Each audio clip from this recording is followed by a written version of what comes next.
What's going on, everyone? How we doing?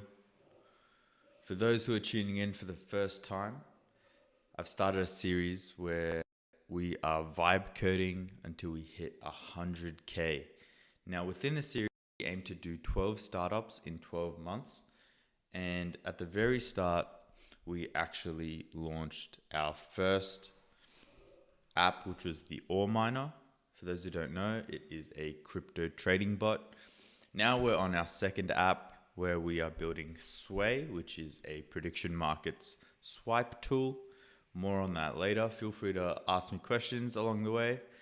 But now one of the things I do want to address, firstly, is revenue is slowing down with the ore miner app that we built. Now, crypto runs on trends, and ore miner was built off the back of the ore trend. And I'm gonna show you guys in a second, but looks like revenue is drying up a little on the app, and so it's honestly the perfect time to launch Sway and test Sway out. So for those who don't remember, last live stream we ended on a high note. We debugged the hardware wallet connection, which didn't allow users to sign into our app. Now, this was a problem that we were kind of facing for like three days straight. Every single day for 3 days, we were trying to fix this problem, and we kept getting errors and errors and errors, and eventually, finally, we managed to fix it.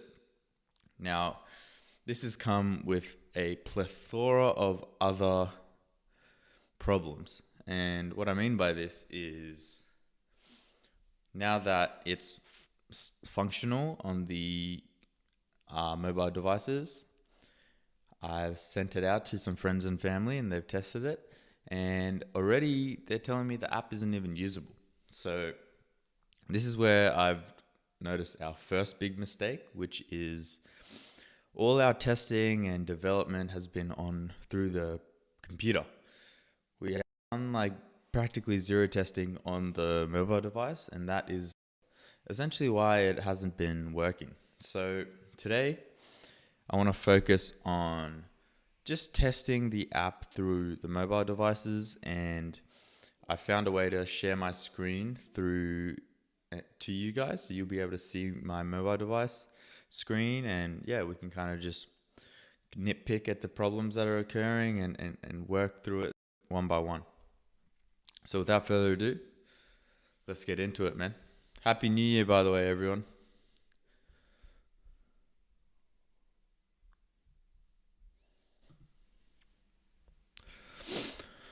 All right, so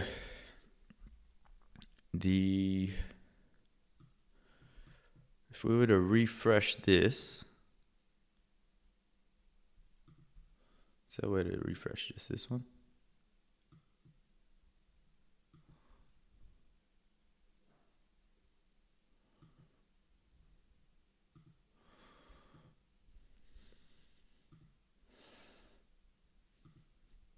How's everyone doing, by the way? Having a good time?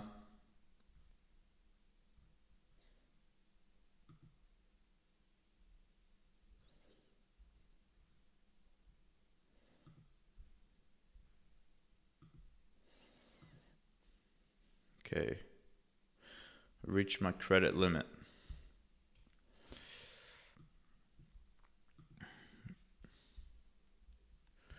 But last time we checked off, this was essentially the revenue we've generated. Now, I don't think much additional revenue has come through because the developer wallet looks to be pretty low.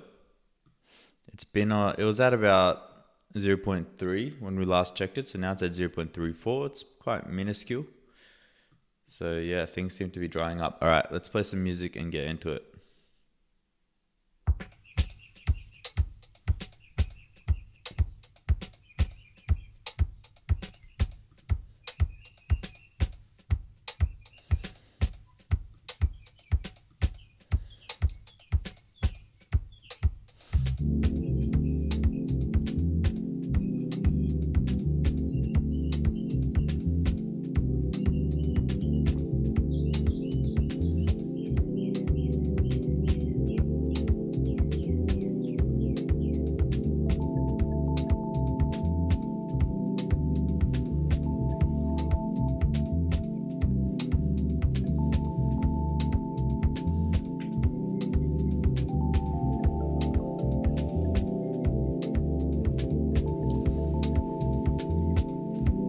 First thing I want to start with is if we can upload this into GitHub, our projects.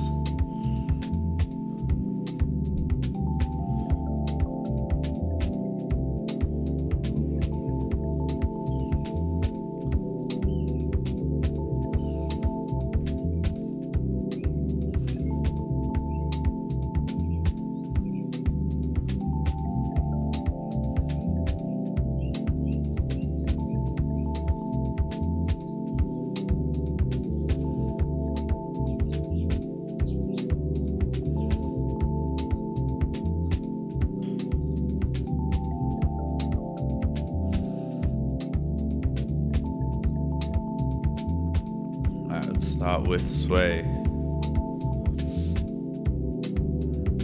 Would like to connect Sway to our GitHub integration. And is it a repository? What's it called?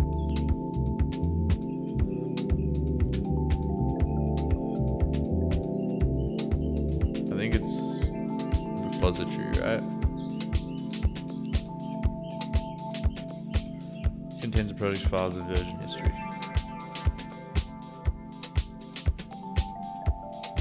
And create a repository for this project.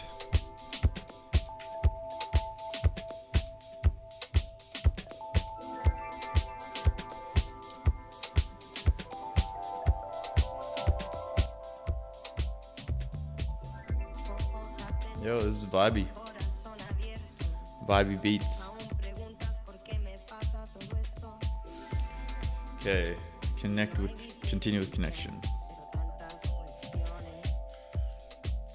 I should have been doing this a lot earlier, but hey, better now than never, you know?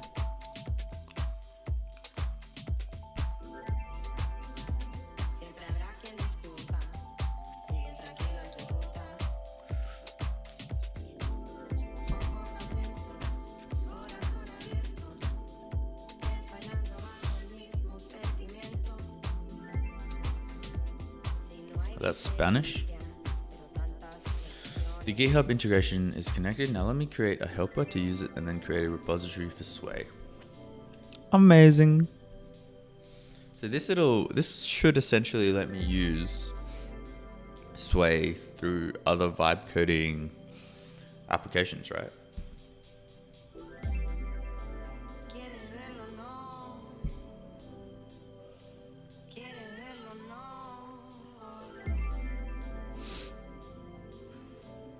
I need to run these commands in the shell. What the hell? The hell does that mean?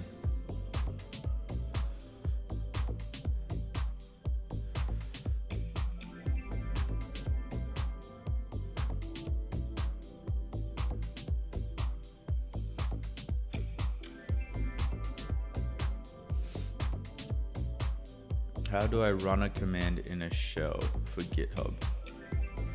Oh, it's right here.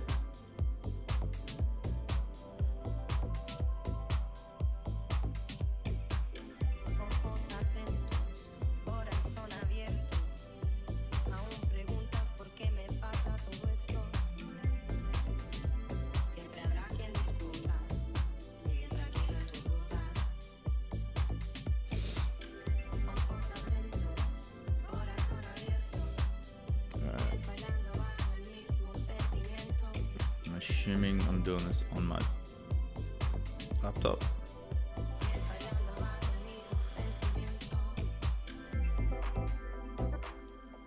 Yo, what up? Build with Nahid. How you doing, brother?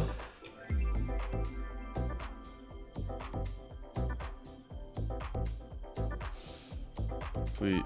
How to push code to GitHub. Provide detailed steps in English. Simple. Broken English, maybe. What's going on, Nahid? How you doing, bro? Long time no see. Hope you've been well. You coding today? or Vibecoding.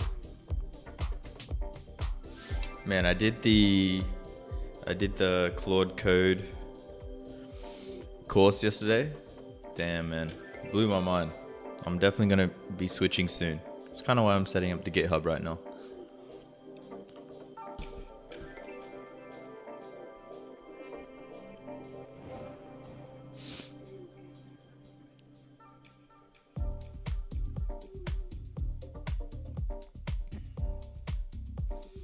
The Git icon.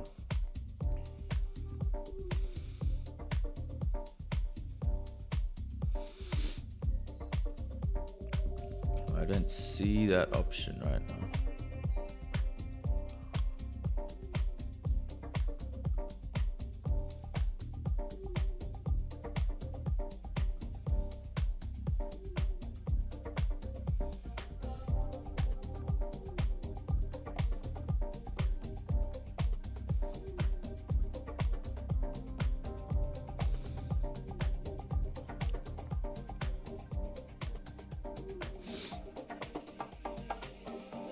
Look at the left sidebar in Replit. There's nothing here, bruv. Nothing there. Click on the Git icon.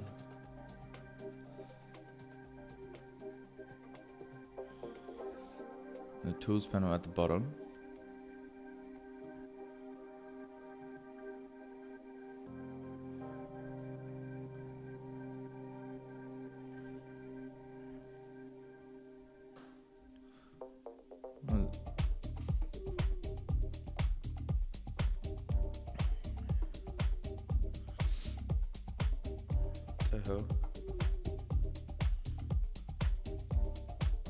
Let's try this.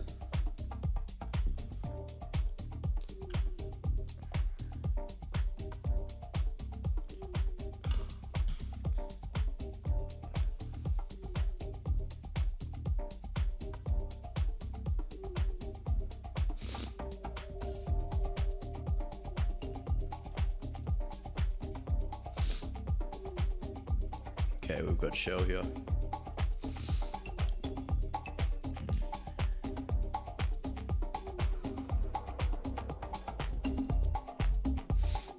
Okay, we've done that. Push your code with git push GitHub main, invalid user name or token. Is not supported for Git operations, failed authentication.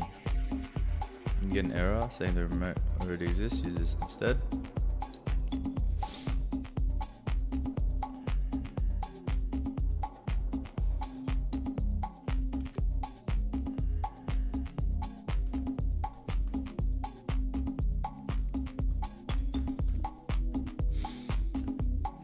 Please show me your love. Please show me your love. I thought you said please show me your love. I was like, damn, bro.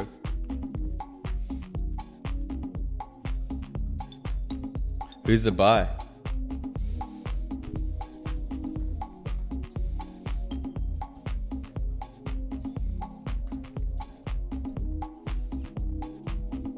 Is this one?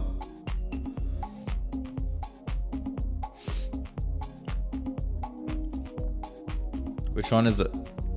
Wiz the Mick, B and Honey, show me your love. Show me love. This is show me your love. Alright.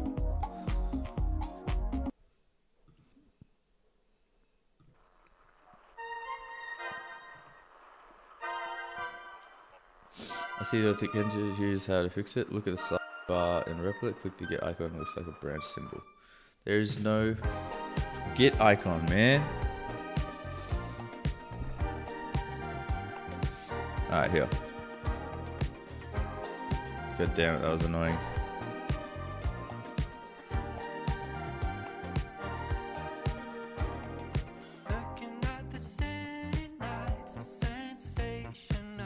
I need to sign in. Man, I don't know why it needs to be so complicated. Oh, it was the second one. Was this one? Show me love. Oh, this is such a good song. Yeah, man. I've been hearing this. I didn't know this was the name.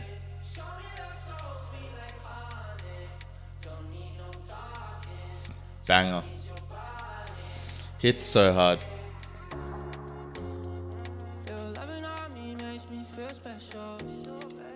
So vibey. Perfect for vibe coding, hey. Because we're vibe coders, we don't need to think about shit. We can just jam out, listen to music.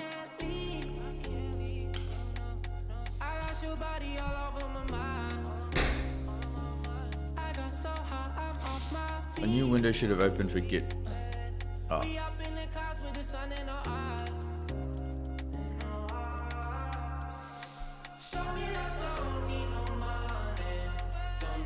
You know what's annoying? As a non-dev, every single thing takes so much longer than you think it will. But now that I know how to do it, I feel like it'll be quicker next time. But always the case in active. Now, if we go back.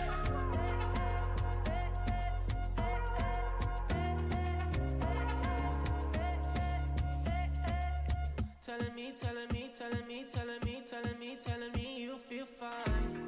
Never leave in your side. Wanna keep you in my life, don't need to move. Whenever you here, I feel like I can't lose. Baby, I wanna ride with you, I got so high, oh, I can't leave. How do I change? Oh, it is this way. Nice. Here we go. We are now on GitHub. Let's go.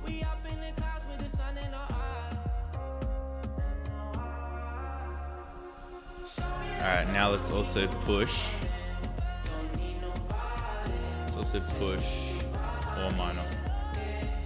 Because we should have done this a long time ago anyway, you know? And this should let us use it across other vibe coding tools, right?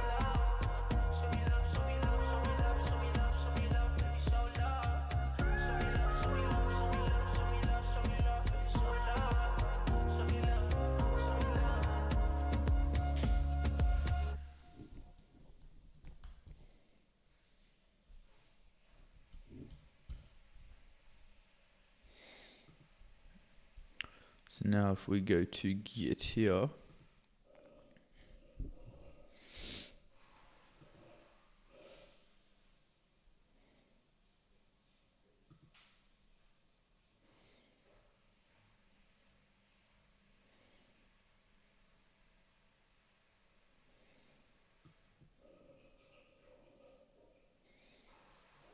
should be.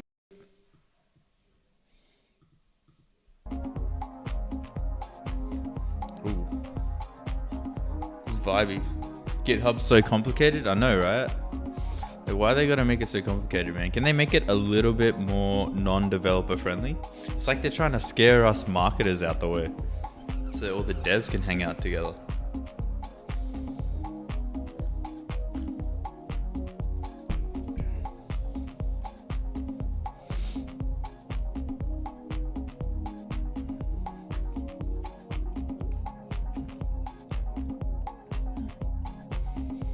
Ooh, feeling that. I'm feeling that.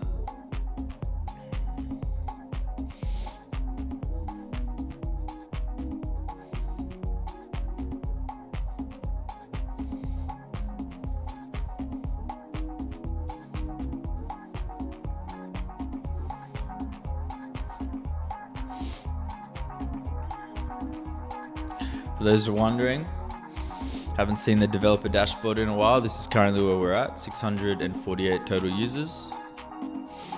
We've done about this much deployed. Now dev fees doesn't include the Solana deposited, so it's actually a bit higher, but as you can see, there's 0 active mining jobs right now, which basically means that no one is using the app. So we need to quickly move so we can launch Sway, because I think that the Ore Miner app is losing its sway, some may say. Pun intended. But yeah, this is nearly a month and a half of results now. 2 months maybe.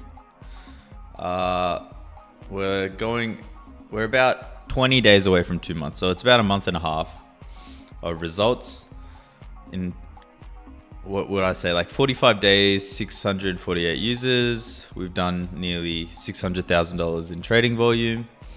We've generated, more than $1,500. This number's probably closer to $1,750, I'd say. Yeah, those are kind of the main stats that you want to look at. But you can see here, like the last person to use this app was last night at 9:30 p.m. It's currently 7:15 a.m. But hey, this is normal. Like, this happens when you're building off the back of trends.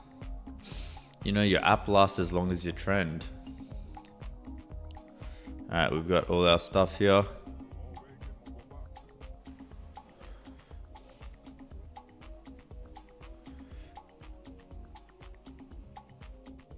Okay. Cool. Now that all that is done, we can actually go back to working on the Sway app.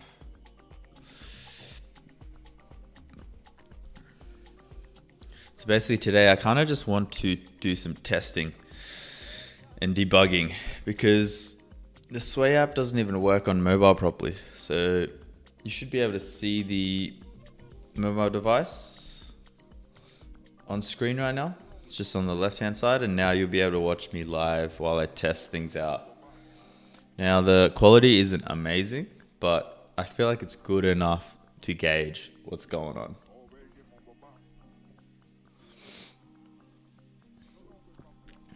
So one of the first problems that we're facing is that it's not showing pictures. And we're getting this weird thing where it's showing all of them. So I'm just going to go ahead and share that to myself. And let's start with these debugs first. Alright, so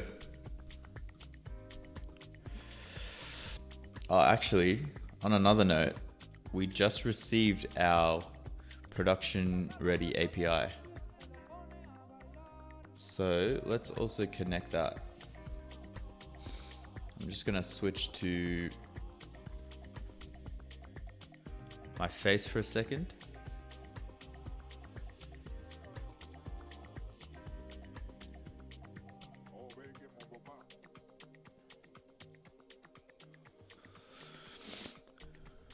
And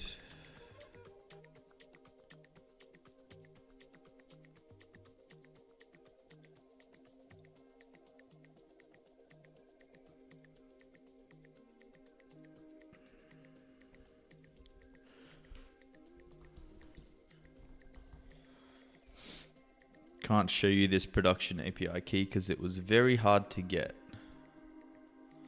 So this is the production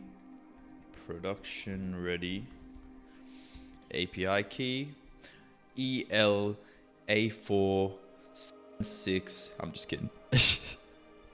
You thought you're not a thought. All right, implement this.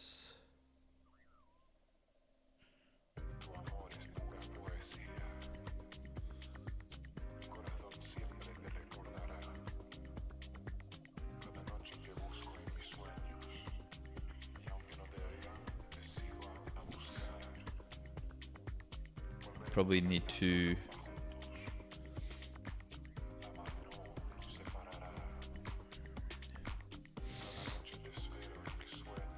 All right, let's see how that implements things a little.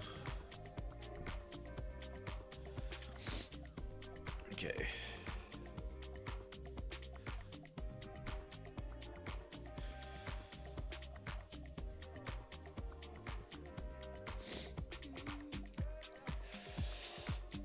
How to create app backend for the app that you're building. I mean, it depends what Vibecoding tool you use, but Replit does it by itself. What up, obfuscated pony? How did you make $1,700? Can you show us your Stripe transactions? I'll do you one better, bro.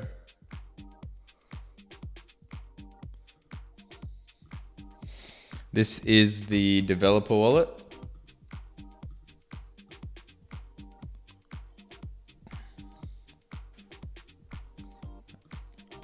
I don't know if you can see that, but this is the developer wallet. And now if you look at this developer wallet, it is a crypto trading app that has generated our fees. And you can see in the developer wallet, just pages on pages of fees that are being transferred.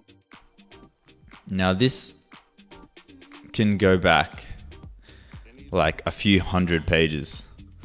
Look at here, plus 0.00825. Keep going, you can't fake this.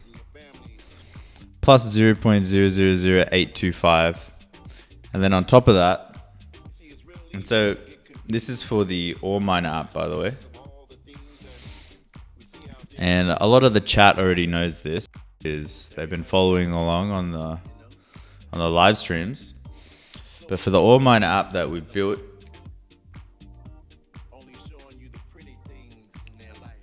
over here,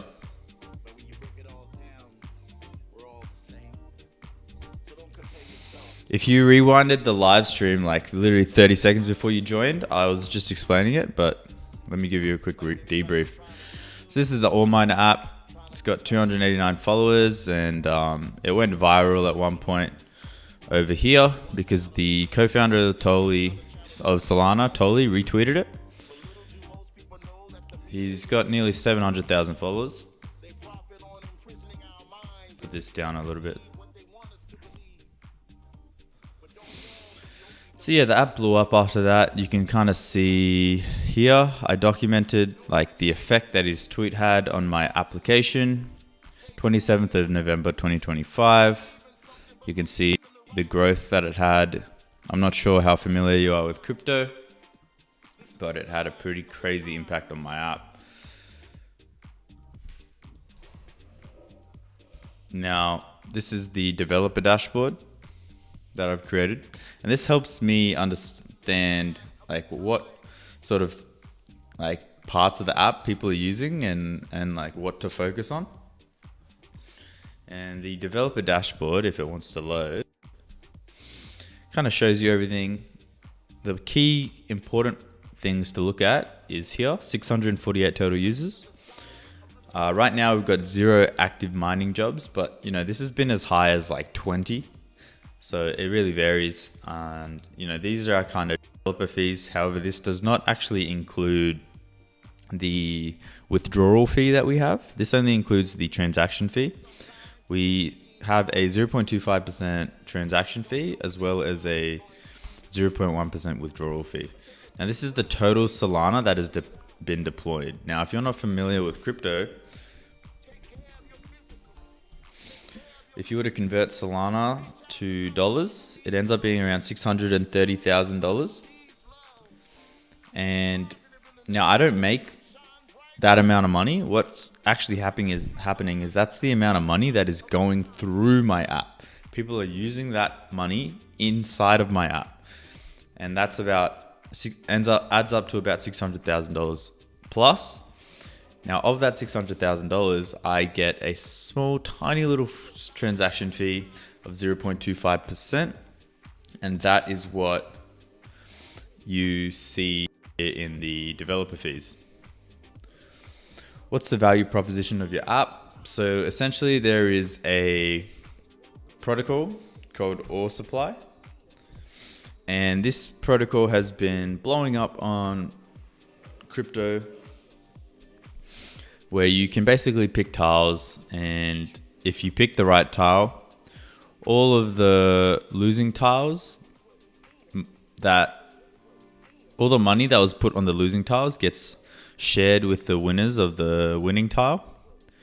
And as you can see, like right there, and essentially what happens is they get this little coin called ore, and you can see everyone gets a tiny bit of ore, and this whole ore coin thing is just blown up.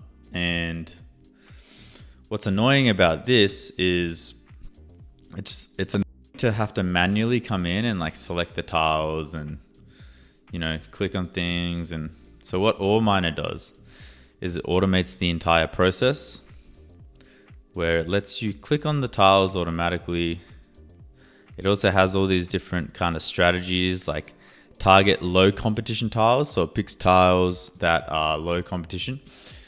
It's like gambling. You know, from our perspective, it's gambling. But if you are in crypto, any app that is in crypto incorporates finance, and it needs money to operate, because that's just crypto.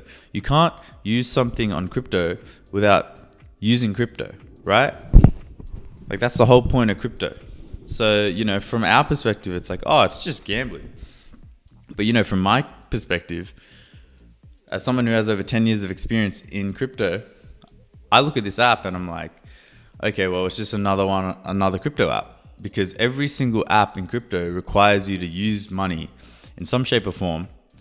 And, you know, they've kind of marketed this in a super interesting way where people aren't seeing this as gambling. The users of this application aren't seeing this as gambling. They're seeing it as mining, because you're not just getting the money that everyone loses on the losing tiles, but you're getting a fraction of the ore coin. And now what Ore's trying to do is it's trying to become a store of value, similar to how Bitcoin is a store of value. But, you know, it's got additional use cases where it's on Solana, for example. So it's like less messy, it's faster to transfer, and all these interesting things. So yeah, you know, at front face value, it is gambling. I'll be honest with you.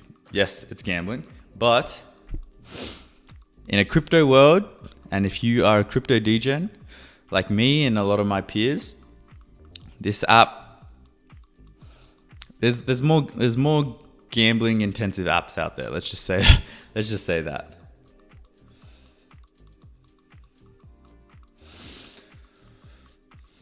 What up, Nahid? You do spot trading on Binance? Nice, bro. Don't do leverage, dude. Leverage would cuck you.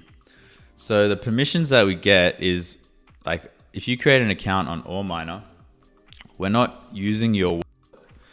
We generate a new wallet. The wallet that you've connected is just to verify your account, because the way crypto works is you don't need a email to sign up and create an account. You can just connect your wallet. And a lot of these modern crypto apps these days just use your crypto wallet as your ID or verification. So that's exactly what OreMiner does. We just verify the user using their crypto wallet.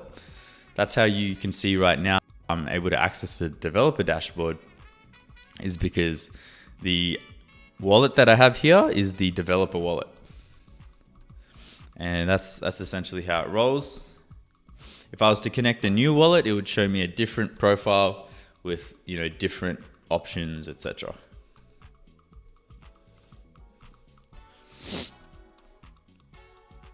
Okay. I think we just connected the production D-Flow. What up, Doc for Life? How you doing, brother? I'm doing good, man. I'm doing good. We are currently debugging the Swipe app as usual, but this time with the production API key. So let's give this a little test.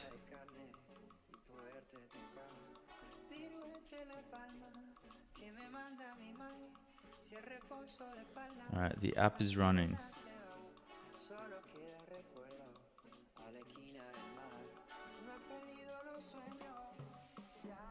Let's give this a refresh and create a app. All right, we're back. guess what I started? YouTube channel 2. Let's go, brother. Let's go. I'm excited for you, man. How you going? What sort of content you posted? Obfuscated pony. Is it possible for a nefariousness actor to steal your coins if you connect to it?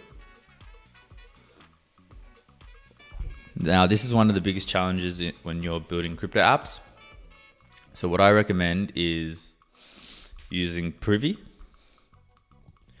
So Privy is actually owned by the Stripe team that you mentioned earlier. You can see right here. Privy, a Stripe company. Now what these guys do is they actually have built the wallet authentication, the wallet like transaction sending and withdrawals and deposits and user accounts. They literally handle everything. So that's all the most sensitive data in your application, right? It's the user profile, it's the wallet that they hold, it's the money and funds within that wallet. That's the most sensitive data that you don't want a nefarious actor to steal. So what Privy does is it handles all the security and everything within their kind of plugin. And all you have to do is just plug it into your Vibecoding app. What's good about Privy is they actually have like this one page right here, which makes it super LLM friendly, where you can literally just copy paste this, and it's a super easy to read text page for LLMs to just scour through, and it makes it really easy to just connect this into your Vibecoding suite and into your flow.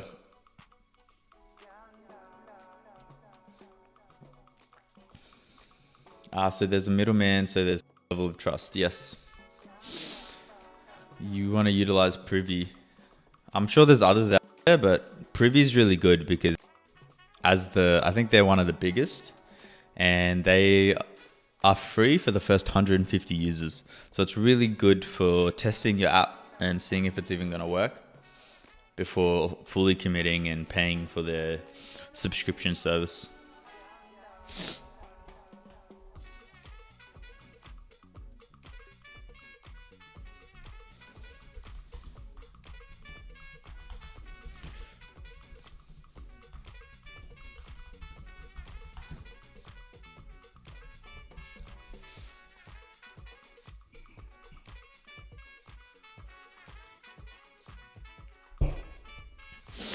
Thanks for the info, man. All good. Glad I could help. Hope it helped you. Are you building anything right now? Is there anything in your radar that you're working on? Or personally, I just work on like crypto apps because that's kind of my expertise. That's kind of my background. I bought Bitcoin when I was 15 years old because my brother kind of harassed me to. And it was probably one of the best decisions I've ever made because at the time I had like $3,000 washing dishes and polishing cutlery. And I was on like minimum wage of like $10 an hour. And I put all my money in, and 2 years later, I remember it was at like $9,000, like $10,000 or something crazy, right? Now, as a young man in his teens, that is a shit ton of money. And, I heard about altcoins, and I started buying altcoins, and I lost all my money, which was unfortunate, but I feel like the key lesson that I learned there was even more important, which was, the fundamentals of investing and how to grow wealth and the power of crypto. And just that little inflection point changed my entire life. It changed the trajectory and course of my entire career, because since that 15-year-old boy, I'm now 25 years old. 10 years down the line, I've just learnt so much about crypto because I haven't stopped. And, that skill set has taught me to build things, and it's taught me about marketing, and it's taught me about, market psychology and how humans operate in these high risk, high reward environments. And so I launched a marketing agency early last year. And at one point we were doing like $30,000 a month in recurring revenue. And it was very, very good. We had a really important skill that we could provide, which was growing accounts on crypto Twitter specifically from 0 to 10,000 followers, like really easily. Now, this doesn't sound that impressive, but what we were essentially doing was we were able to turn nothing into something. We were able to turn something that people didn't care about into something that people cared about. And so we were very important in a lot of companies' go-to-market strategies. And it was a very profitable business of mine.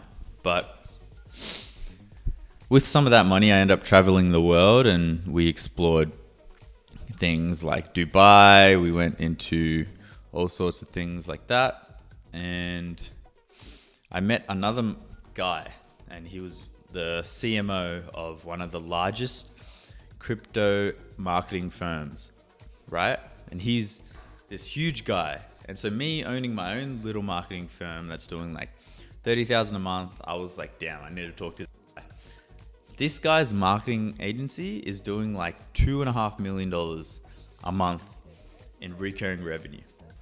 So I was like, let me have a chat with this big fish. Let me see what's going on. Let me see if I can get you like pointers and tips and whatnot, right? And I told him, I was like, look, like I've got this problem. All of my clients, they leave after like 3 or 4 months because I'm just the go-to-market strategy guy. Like once I make them go to market, they don't need me anymore. And what makes it worse is they don't want to switch over to marketing, because when they do switch over to marketing, what ends up happening is their product isn't that good. So I was marketing these companies with these really shit products, and I'd hype them up, and then they'd launch, and then they'd have like 5 users. And then they'd be like, oh, well, this failed. And then they'd stop paying me, and then they'd cancel the subscription.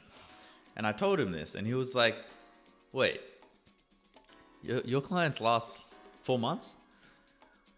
He was like, average, our clients only last 2 months. Majority of the money that we spend, that we earn, is actually going into marketing, so we can increase our deal flow, so we can actually get more customers. And then he said this other thing which kind of blew my mind, and everything kind of clicked. He said that 99% of businesses in crypto, they fail. So he said that out of like the thousands of clients that they've ever worked with, only 3 or 4 of them have stayed long term, and they've been, high paying customers. But the rest, they only last like on average 2 months. He said you'll be lucky to get 3 months. And this kind of changed my shift in thinking, because it made me realize that I'm in the wrong industry. Not the wrong industry, but I'm in the wrong business, because I didn't want to just continue hustling, and then I have to keep working on deal flow. I have to spend a shit ton of my money to do marketing just so I can keep up and maintain kind of the revenue and pay staff and stuff. I didn't want to do that. I got pretty lucky just talking to my network and getting the first like 5-6 clients, but I didn't want to have to spend all this time with deal flow. So that's why I quit, and I decided to get into app development and learn code. And I mean, not really learn code. I'm not really learning code, am I? I'd be lying if I said I was doing that. But yeah, that's my story. Hope it helps give you guys a bit more insight as to my background and why I'm doing this.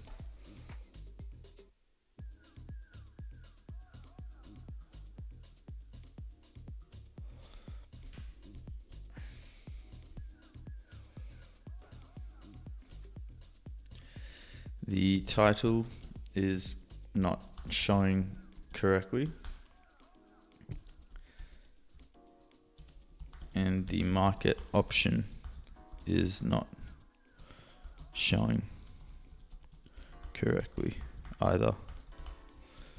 Please review what went wrong Here are the dflow documents.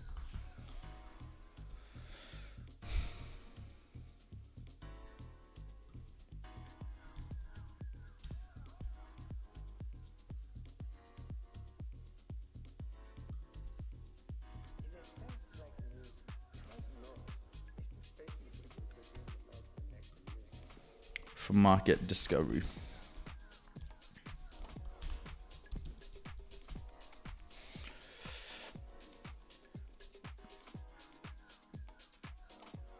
So I'm a software engineer. I quit my job to start an AI automation agency.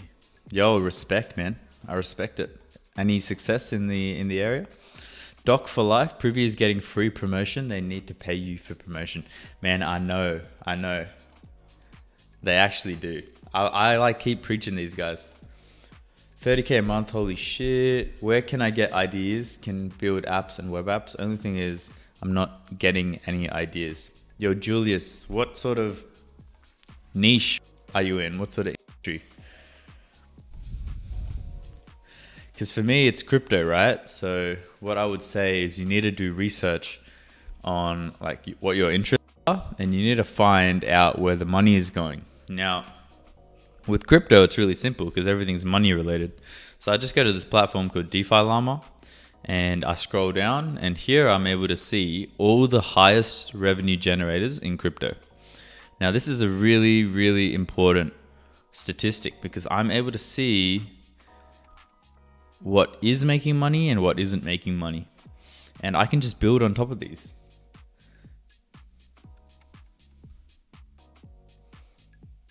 Julius Nova AI. I mean, are you trying to vibe code something? Or, AI is a very broad niche. You kind of need to break it down. AI is not the niche that you're looking to build on. The niche that you're looking to build on needs the AI. That's how you got to look at it. So if it's gardening, for example, you got to think about how can AI improve gardening? Maybe if you take a photo of a hedge, the AI automatically reshapes it and shows you how it looks once it's cut, and then you can see how your garden looks before you even try to cut the hedge. That's how you got to think about the AI being incorporated into certain niches. The niche isn't AI. AI is the new tool that you can use and to then build on top of niche. AI is the edge. It's not the niche. You got to think of the use case, not the tool. Hey, how you doing? Have you changed the IDE or still using Replit? What up, Dr. Fox? Still using Replit for now. Although I'm not sure if you saw, but I was doing the Claude Code kind of courses, and I was kind of live streaming. It's a new series that I've started. If anyone wants to watch along, and I think that it can be very helpful if you don't know what Claude Code is, like me, and you have very little coding experience. But dude, Claude Code blew my mind. Like, it blew my mind. The customization and everything with Claude Code was insane. Like, I didn't know it was that amazing. I understand why you guys keep talking about it now. I used to be operations manager and analyst. I quit because I got tired of all the corporate bullcrap, and because I've always had this aptitude for software engineering during my master's program. That's cool. So I hope I can break out of the corporate hell. Hey, you and me both, man. I'm sure everyone here, like, one thing to, I guess, think about, even if you're failing in business, and this is kind of something that always motivates me when I'm in a bit of a rut and I feel like I'm not making any money, or I'm not living up to my potential, because you also got to understand social media shows you all the best examples, right? Constantly you're being shown in your face a 16-year-old millionaire. You're being thrown Andrew Tate with his $40 million a month revenue stream. Like, you're getting the top winners, right? And what I want to tell you is, we're still in the 1%, because Not everyone is a builder. There's only like less than 1% of the population is a builder. Think about TikTok. Think about how many views TikTok generates, and think about how many videos are being generated. That number, I guarantee you, is less than 1% of the total amount of views that are being generated. Think about YouTube, think about movies, and then think about the people watching the movies, right? It's a very small percentage of people making the movies versus the people watching the movies. Same goes for business. Think about the amount of people that buy things every single day. Now think about the amount of people that are creating the things to buy. It's a very, very small percentage. So even if you're failing and even if you're not doing as good as you wished and hope you were, just know that you're still in the top 1% for the fact that you're even trying. All right? Julius Nova, Vibecoding, and I'm an AI engineer intern. Yo, that means you're more skilled than me, man. Why are you asking me questions? I should be asking you questions. Julius, I should be asking you questions, man. Why are you asking me questions? I've obfuscated Pony. I'm spent the last 4 months building my in-house multi-agent orchestration framework. Now it's time to market my agency next week. I'm almost done the landing page. I use Claude code religiously. So what's your like business model? What are you selling? Is it just AI automations or? Yeah, man, I'd rather make 90% less doing my own thing. If I'm enjoying my time, it's worth it. 100% agree, man. I'd rather work more hours and make less money just so I can still be my own boss. Freedom of being able to pick your own schedules, to do what you want, it's worth it.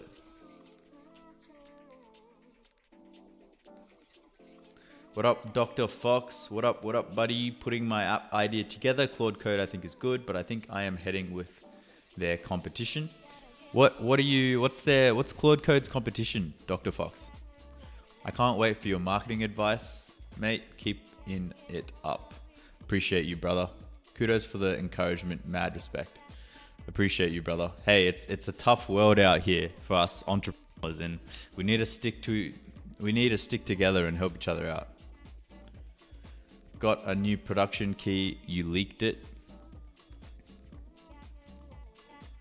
Did I?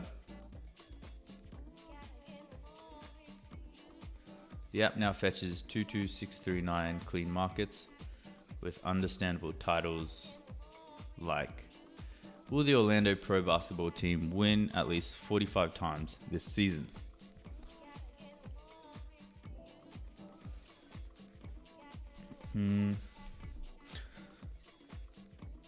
Okay. 2026 Best Director Oscar nominations, Ryan Coogler.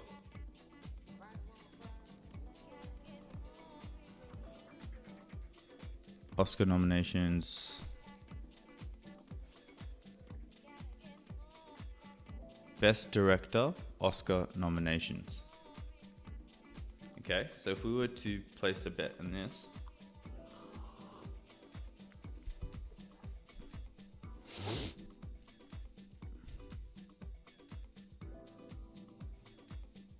This one doesn't have any money though, so I've been using separate wallet. This one.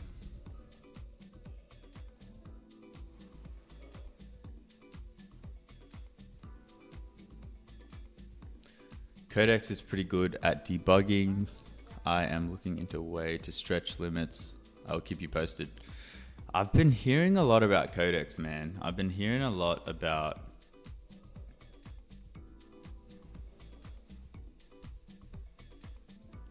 the capabilities of Codex.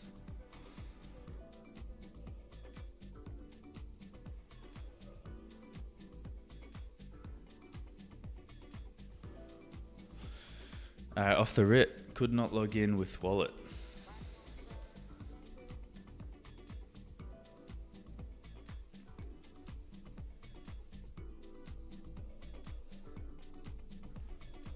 Let me try this again.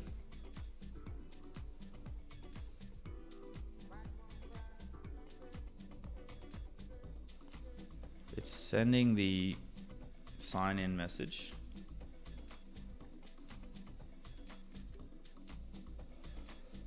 Wallet integration issues.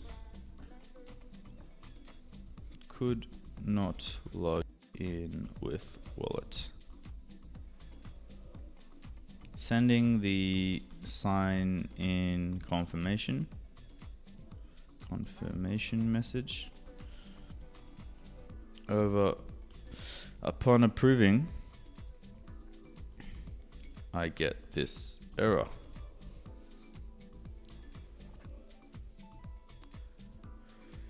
Voice AI agents, image extraction to CRM, custom brag solutions. It's subscription based. I'll charge a monthly fee, 1K plus, and a fee on top of the LLM usage.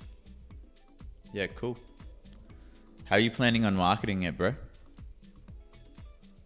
What's the kind of main method, would you say?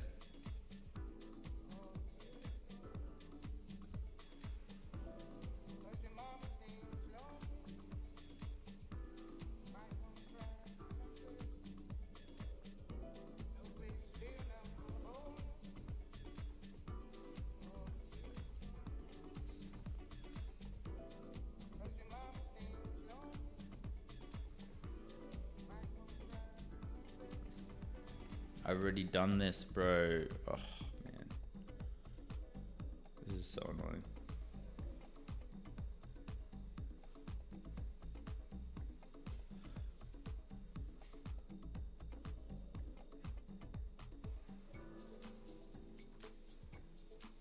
I've already done this. All right, let's just republish, redeploy, and see if it works for the, I guess, public domain. Because right now we are in the developer domain, and there's been a bit of like Reddit posts and stuff about how the developer domain doesn't really work that well with Privy's kind of domain. Privy's wallet connection kind of tooling and stuff like that. So let's see.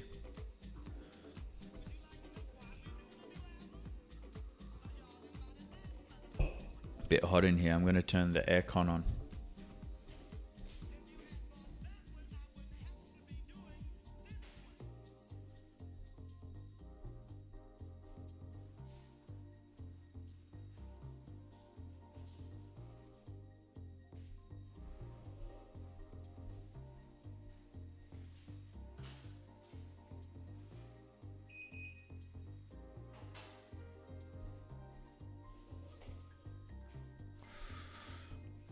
Anyone else building anything cool? Anyone else building something cool worth sharing? As soon as this goes live, let's start doing some tests.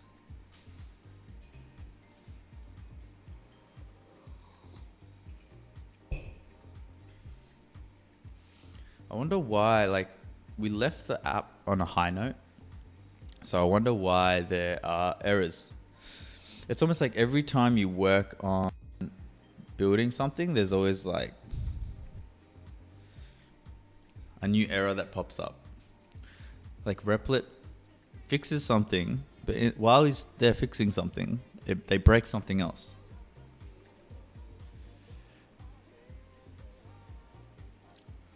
That's the hard part, LMAO. So a couple of options: social media, Google Ads, cold calling, scraping Google Maps. You got any suggestions? This is business app as service, trying to get high ticket clients, planning on ranking high on Google search. I mean, do you just have one tier, obfuscated pony, or do you plan on having like multiple payment tiers? Because I feel like a good way to start could be that you have like a beginner, a middle, and a high. Like, let's say you have all of these different functions, right? What if the beginner was just $50 a month and it gave access to like voice AI agents? or just the like one of these options, right? And then the medium was just like half of these options, and then the high was all of these options. 3 tiers. So this is your lowest tier, $1,000.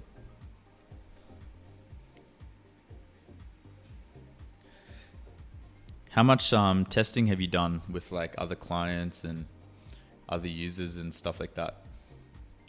Because when you're selling a high ticket item like that, you want to make sure that you're doing everything correctly, you know? You want to make sure that this is the best possible service you could provide. Are you vibe coding the whole thing, or? Because you've got coding background, right?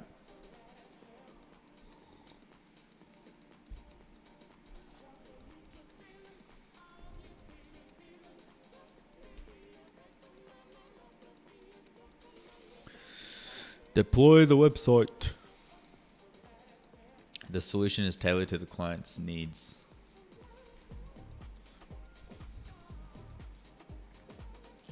I guess what I would do is I would start doing screen recordings and stuff. And I've kind of done this just with Sway. What up, Smotch? How you doing? Obfuscated. I've kind of done it with Sway, where we've done some like recordings like this. Now, obviously, this is super basic, low-level stuff here, right? But you're able to kind of mock show the UI and how it can benefit a user or something, and without it even working, you know? But sell the user on the problem, not the solution. Like, I think if the one way to speak to someone when you're trying to win them over and make them a paying customer is you want to make sure that they know that you understand the problem. So for me as a YouTuber, one of the problems that a YouTuber would face, let's say if I had an AI script writer, I wouldn't say, you know, create your script in 5 minutes, or the fastest script writer in the market, or the highest context tokens out of any script writer available. Like, I wouldn't be using terminology like that. The terminology that I would be using would be more around like,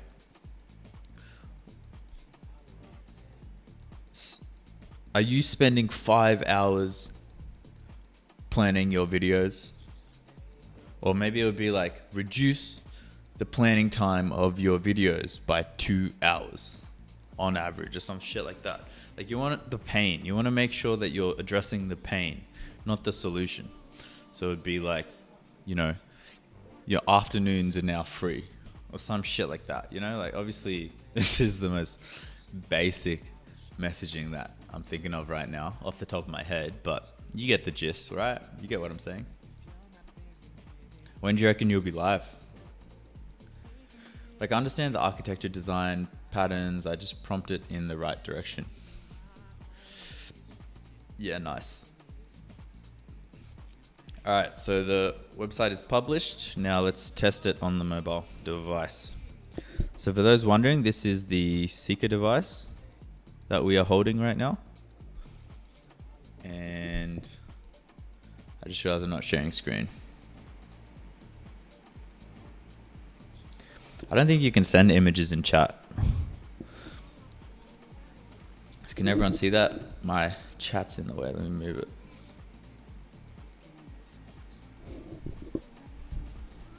Let me do a little bit of adjusting here. Put this on this side. Yeah, at 100 likes, I'm going to do as many push-ups as I possibly can. Now, I think one of those streams I was able to do 50. I'm going to have to see if I can do that. Fix this. I don't know if you can. I don't think YouTube allows you to add images to the chat. Okay, so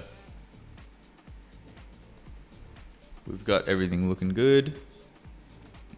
So this is the app. If I go to my wallet and then I go to deposit, transfer from wallet.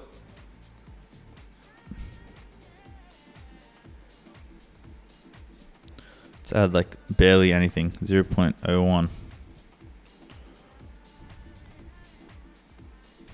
Okay. So nothing happens. I just get this black screen.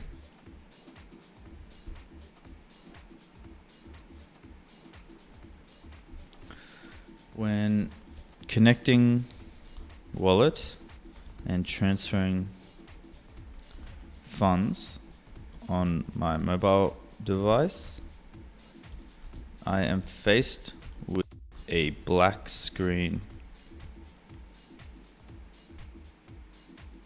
After selecting amount to send and accepting transaction. All right. So now the next step would be to see if I was to view this account again. No money has been added to the balance. But if I was to go ahead and check my wallet, has money been sent?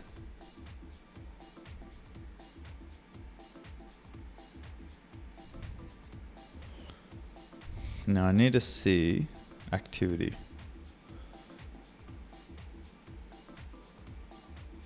I think it looks like no money has been sent.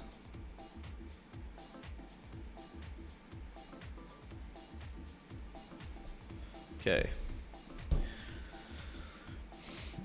After selecting amount to send, no money has been taken out. This is through the mobile app. Please review and debug.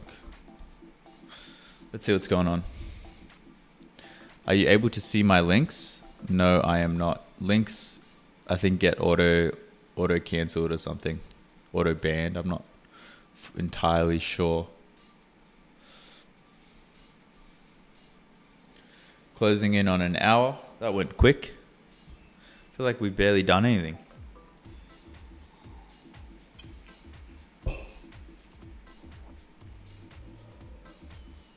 Let me investigate the fund transfer flow to find what's causing the black screen.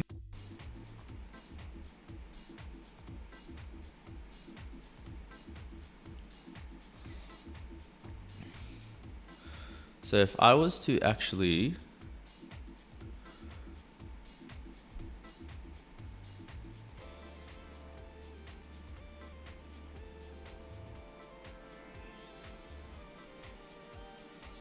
okay, this is my usage quota. So if I was to actually now pull the GitHub files into Claude code, that should work, right?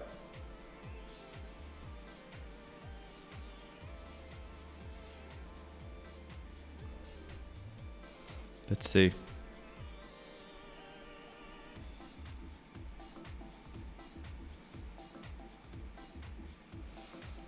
What up? What up? Welcome to the stream. For those who are just tuning in now, if you're curious what I'm doing, I've basically started a series where I try to code until I hit 100K. Now we're already nearly 2% of the way there due to my first application that I built, which is the ore miner app that I built.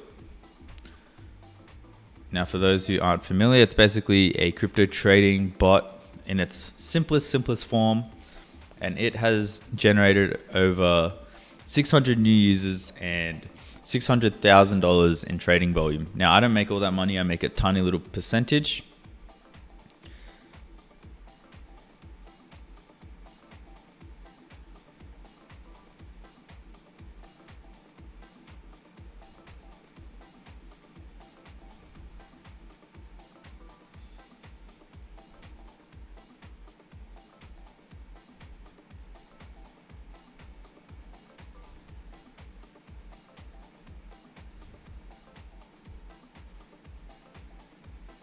So work tree requires a Git repository. Now, how do I add a Git repository? Please. Do I need to open a new folder? Actually, let's try web. Yes, here we go.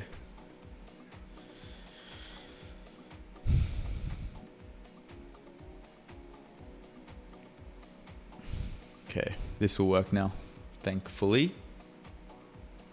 What up, Julius? How you doing? Hope you're making good use of that production API key, brother.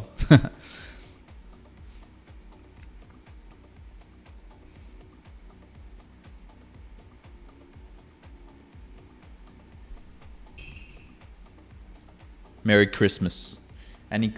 Hey, Claude Code, let's go. What up, Jack? How you doing, bro? Welcome to the stream once again.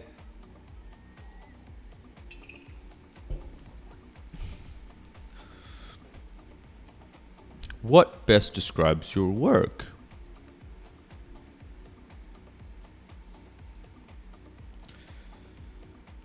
Maybe operations?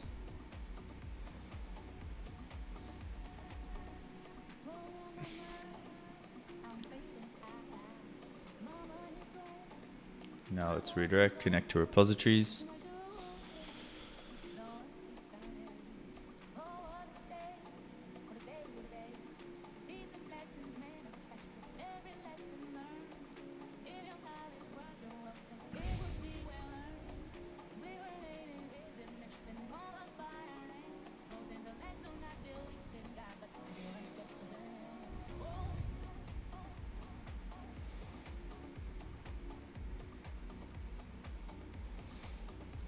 And did it work? Connect repositories.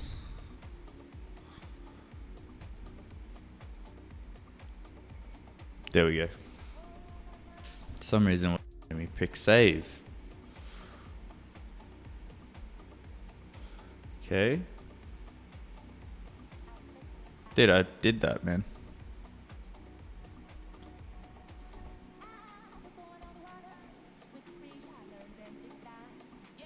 Is it gonna take a second to load, maybe?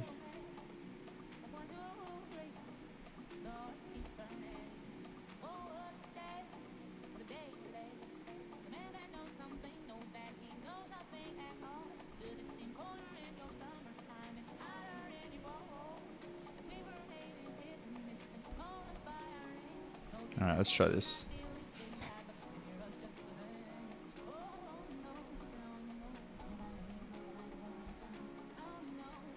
So now if I was to go to connectors, you got GitHub,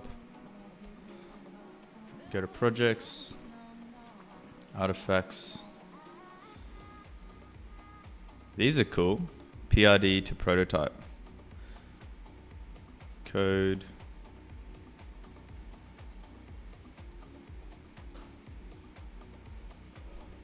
Install the Claude Code GitHub app in your repositories to connect them to Claude. You can manage this later in your repository list.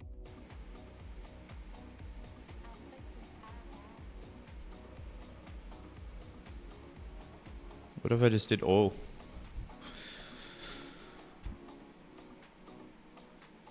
It's not taking me to the setup section. I've realized why it's not working anymore.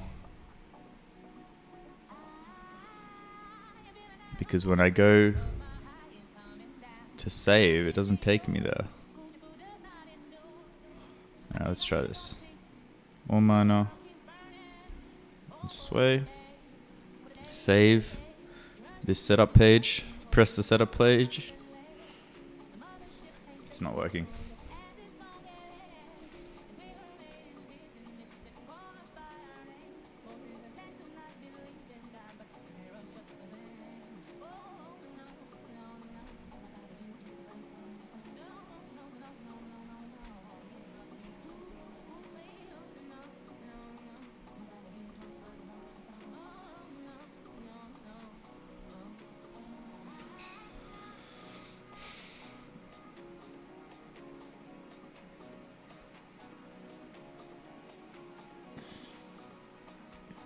Dr. Fox, why such a tiny percentage? It kills your incentive to do anything for the community as a manager, developer, and analyst. I'm not for ripping off people, but there has to be bigger incentive for me to bother with blockchain and DeFi. Well, the way that I look at it is, you know, it depends on the area or the app, because for example, with the Sway app that we're using, our percentage is closer to 1% in transaction fees. But with the ore miner, our percentage is closer to 0.25%. And the reason that is because in the ore protocol, the round occurs every single minute. So there's a lot of volume going on from a single user. Like if you have $100 and you bet on every single square here, every single minute, you're going to be basically sending $100 into my platform. So it almost compounds the transaction fee. So 0.25% might not sound like a lot, but if you're using that same amount of money over and over again, and you just imagine you're swapping between like Bitcoin to dollars to Bitcoin to dollars to Bitcoin to dollars over and over again, and the central exchange is just taking that percentage fee just back and forth, back and forth, back and forth. That's essentially what my app is doing. So it needs to be a very small fee. Otherwise, I would essentially be ripping people off. But this Sway app that I'm building, we will definitely have a higher, much higher fee, closer to 1%. So if I was to just skip create your first cloud environment, I'll just call it cloud.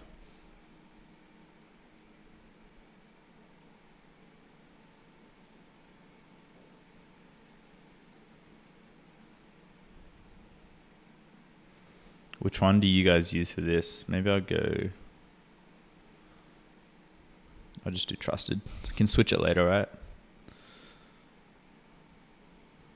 It's here anyway, so I don't know why. Please set this up for me to preview on localhost 3000.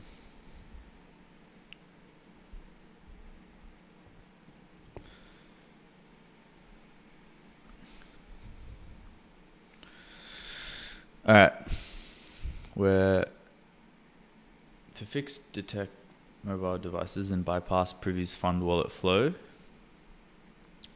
The black screen on mobile is likely caused by previous fund wallet flow not rendering correctly on mobile devices. Let me update the deposit flow to be more mobile friendly by showing the manual deposit dialog directly on mobile. Let me address the React hook error and fix the mobile deposit flow. Fix our mobile deposit flow by detecting mobile devices and showing the manual deposit dialog directly instead of using previous fund wallet, which doesn't work well on mobile.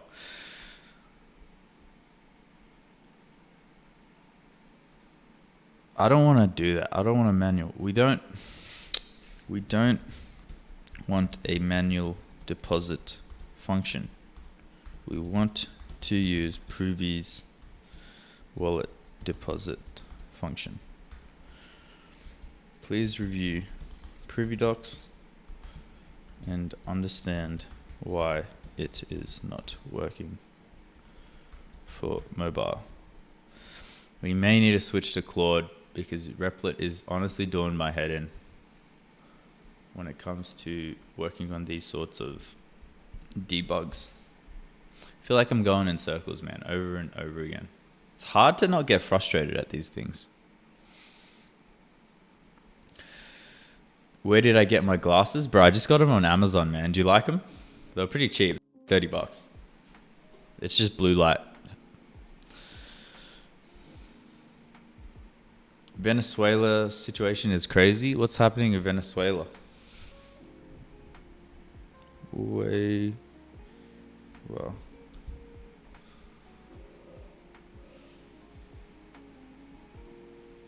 Damn. Holy shit.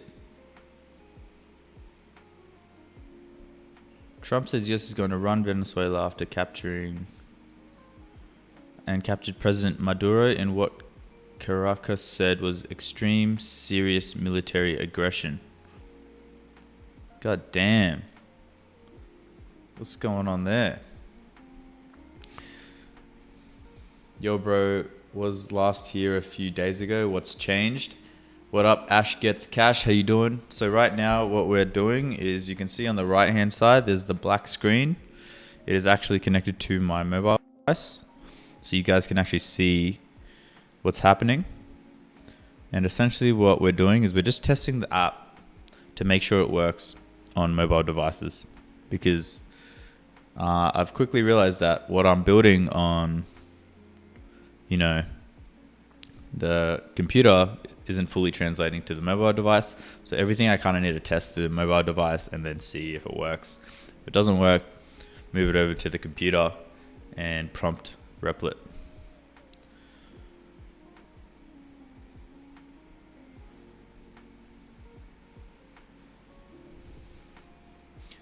We're also at the same time simultaneously testing if we can now use Sway through Claude code and see if we can edit it through Claude.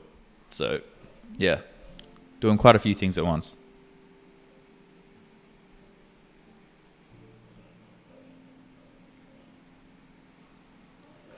Okay, I get your point. What about Solana? I'm curious what might be there.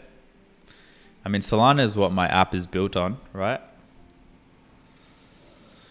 Solana is the network that apps operate or build on top of. Like, you've got Bitcoin, you've got Ethereum, you've got Solana.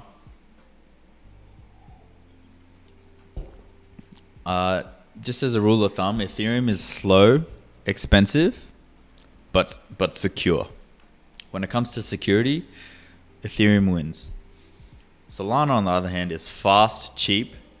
It's also secure, but it's just like not like as secure. Like, there are kind of weaknesses to Solana that Ethereum doesn't have. But, you know, it's still very secure. Like, the chances of it being hacked or something occurring to Solana is very, very unlikely. Venezuela reminds me of a quote attributed to Marcus Aurelius. You have power over your mind, not outside events. Realize this and you will find strength. Bro, I love Marcus Aurelius, man. He's a godsend. I read his meditations book. It's very, very 100% recommend. Also just finished Atomic Habits for those who don't know. Also a very good book. Rather than it like teaching you how to build habits, like, I felt like I already knew. AI services temporarily unavailable. Please try again. Bro, what is going on with Replit, man? If Claude code works, I'm going to switch 100%. It's just a distraction. We should stay focused. 100%. I agree, Dr. Fox. It is a distraction. And I feel like I can get quite easily distracted, if you guys haven't noticed already.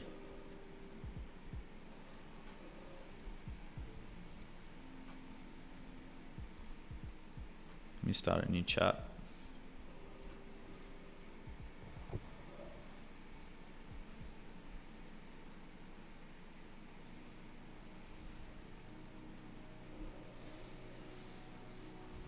The server is now running on port 3000. Let me verify it's accessible. Let's have a look. Alright, this is me testing if Replit worked. Not Replit.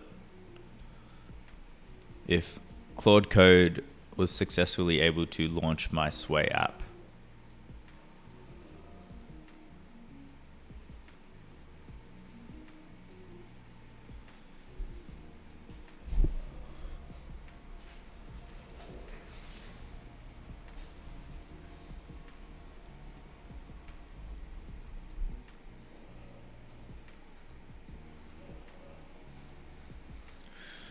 Okay, doesn't look like it has yet.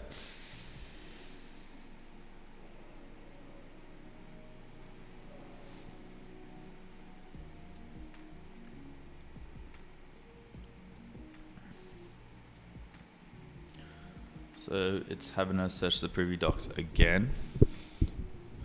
kind of annoying because we were waiting a bit of time.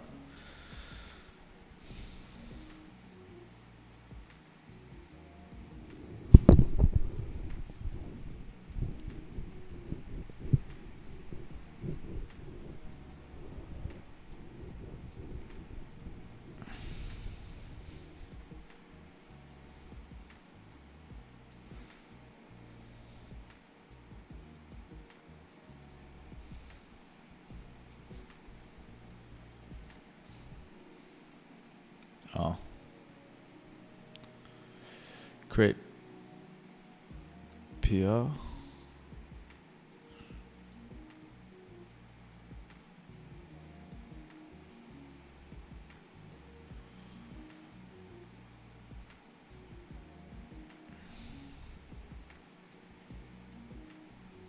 It's not loading though. So I'll just say not loading.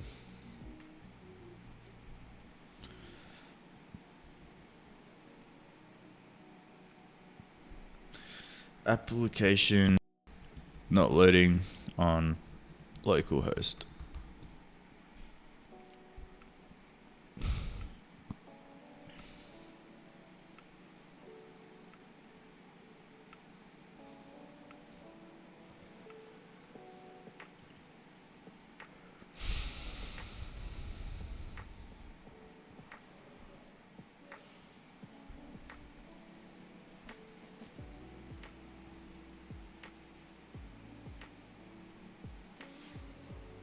Okay.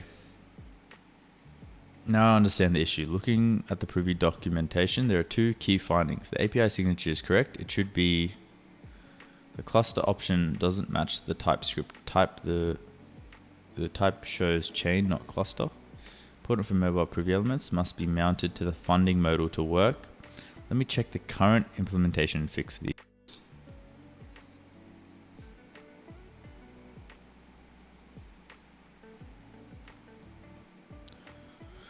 Is Sway a betting app like Polymarket? Yes. So Sway is basically connected to Kalshi, and it is a prediction markets swipe app. So you can basically swipe left, right on prediction markets and be able to place bets or open positions on certain prediction markets. And yeah, that's the whole concept.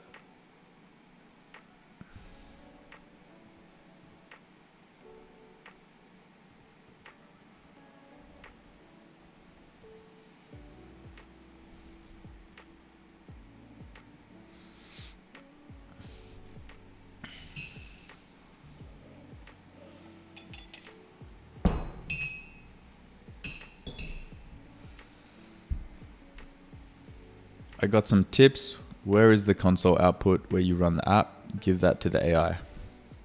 What do you mean? You mean this one?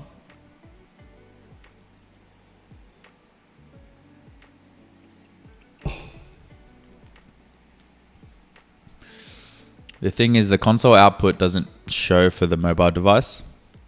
It only shows for the computer. So it's not giving us the relevant information because the mobile device doesn't provide console output. So we basically have to just test visually, and that is kind of the biggest dilemma with trying to build this mobile app right now. Hope everyone's enjoying this stream, by the way.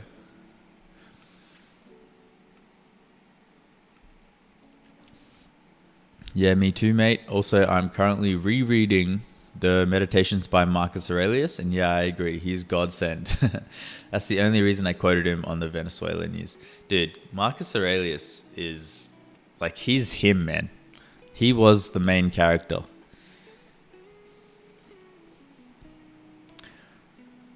Another one is Sun Tzu. Dr. Fox, you read Sun Tzu at all? And his Art of War? Yes, I believe I am using React.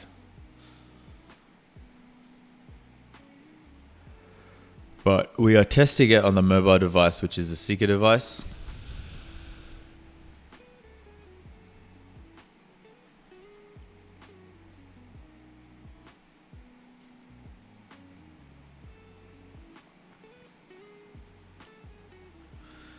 Okay, changes are being reviewed. Let's have a look here.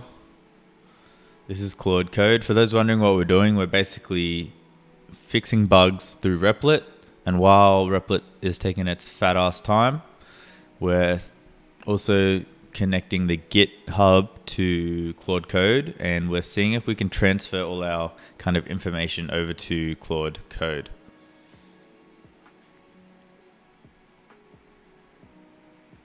Because I want to keep building the app, but outside of Replit, because it is a pain in the ass.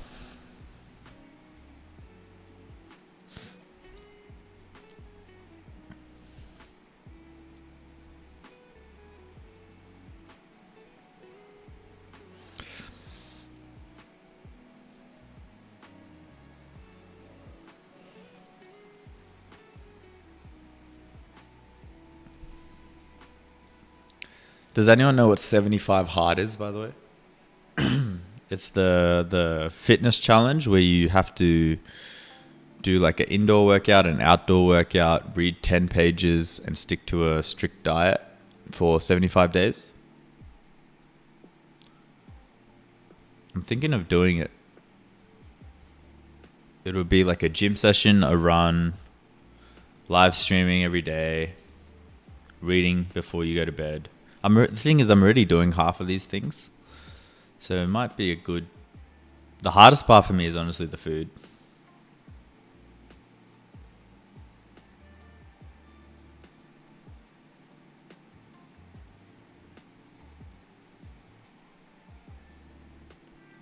Alright, let's see if this works.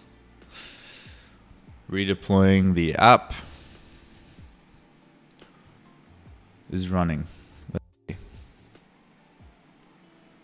Says the development server is running, but I don't see none on localhost, man.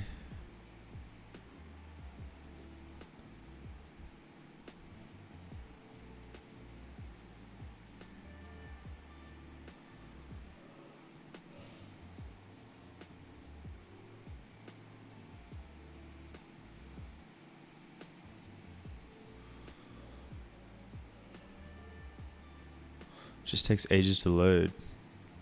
Seeing a blank screen. Press F12 and share any error messages you see.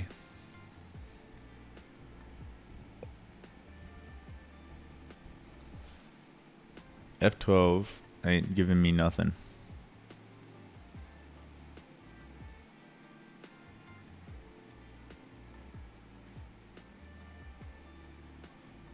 Is it Command F12? Shift F12, Options F12. No.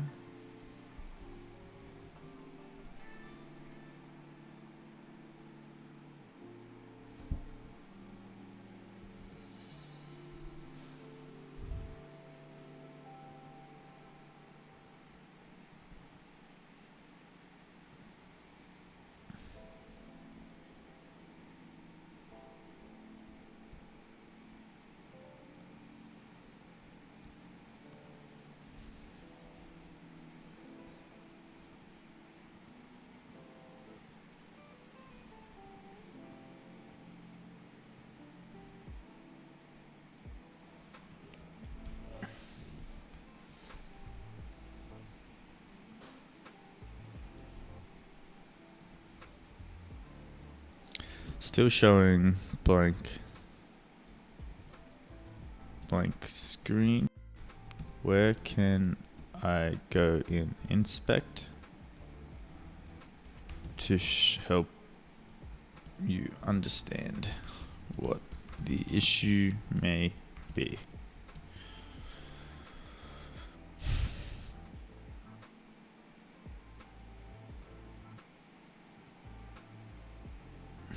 Is this deployed? Man, we're doing like 10 things at once.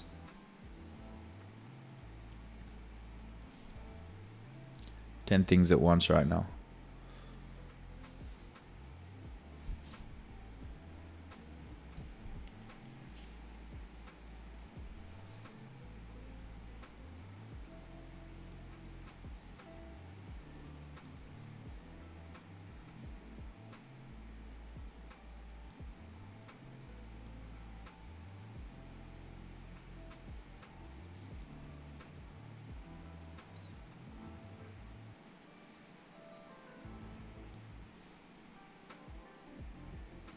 All right, we've just deployed.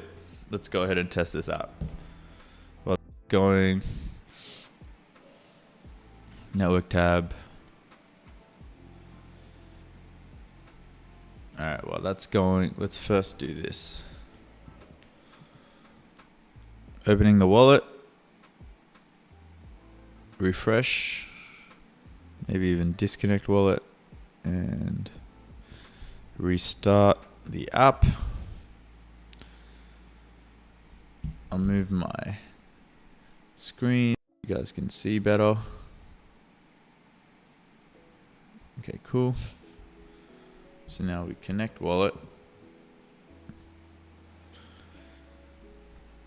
And this is what we fixed it last live stream, the mobile wallet adapter. So we're logging into the mobile wallet adapter. Sign in with your wallet. Approve.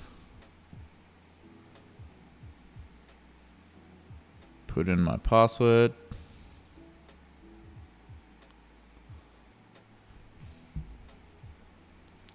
Now this should work, right? All right, we're in, right? So now if I go to the profile page, and if we scroll down, there's a deposit and withdraw section. So if I was to deposit, transfer from wallet, I don't love how many options there are here, but whatever. We're not looking to make it look cleaner right now just yet. We just want to make sure things work because things aren't even working. Okay. So I think I need to take a screenshot of where it gets stuck. So we're in, you go to the user, you go to deposit, transfer from wallet. We go to, let's take screenshots. And then what I'm doing is I'm just uploading it to my Google Drive, super easy. And I just want to show exactly where it gets stuck at.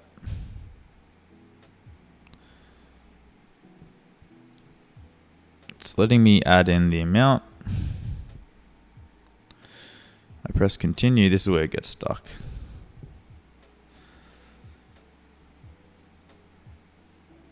So that is the last screen we see. Let's create a bit more of a lengthy prompt. So if we go to our Google Drive and we look at the files, the screenshots, this is the screen that we see. Yes.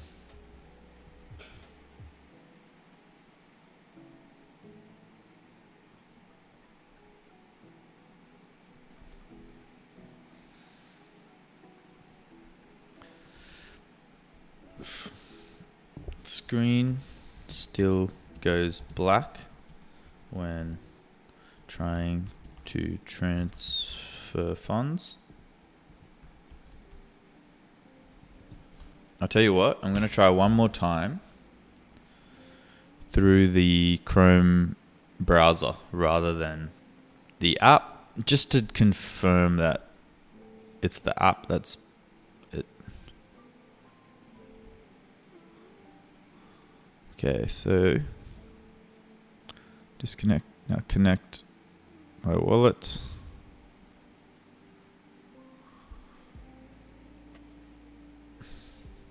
Man, just this section alone took so long to build, where we connect your wallet.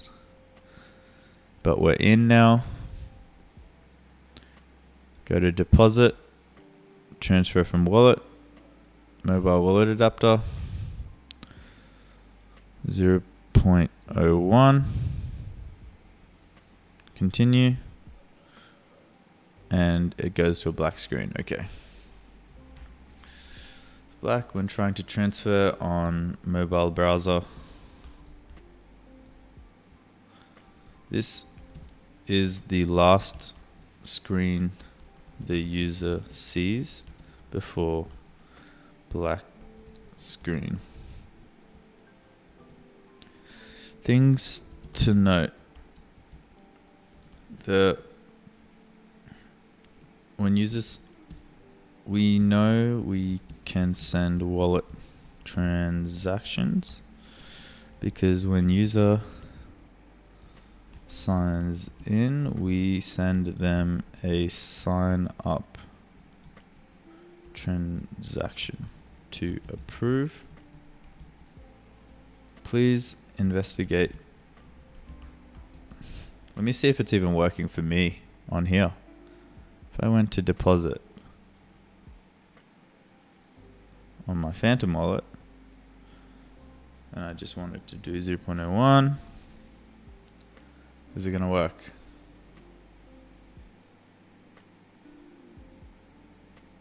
Confirm.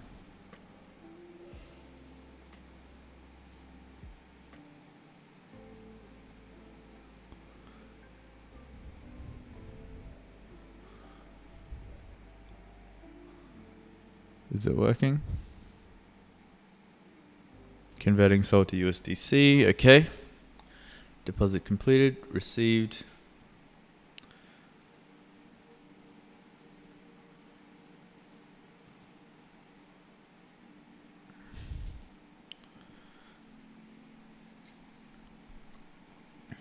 It should come through.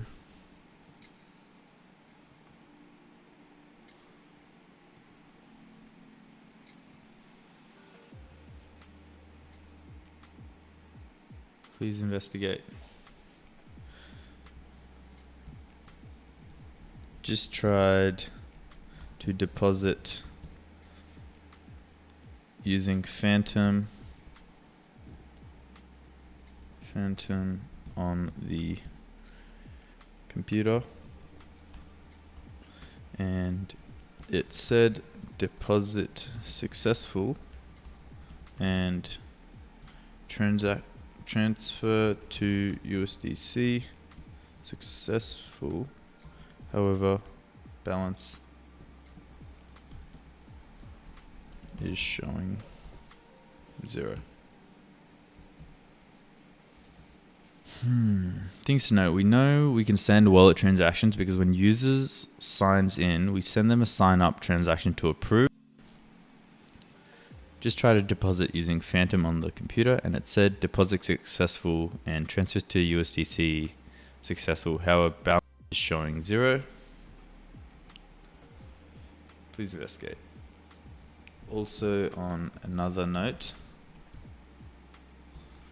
now I think I should remove this because it might confuse the AI since I'm giving 2 big jobs to it. Transfer on mobile browser. This is the last screen users sees before black screen. Looks like it goes black instead of sending the user a transaction to approve. We know, however,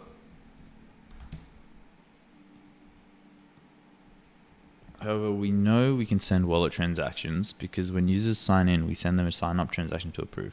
Please investigate. All right, let's see.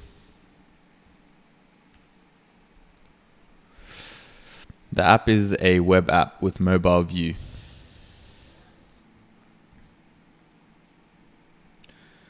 Yeah, I know them, Sun Tzu and Confucius. Did you know that his name means Master of Sun? Interesting. I did not know that. Wow. It's a good fact.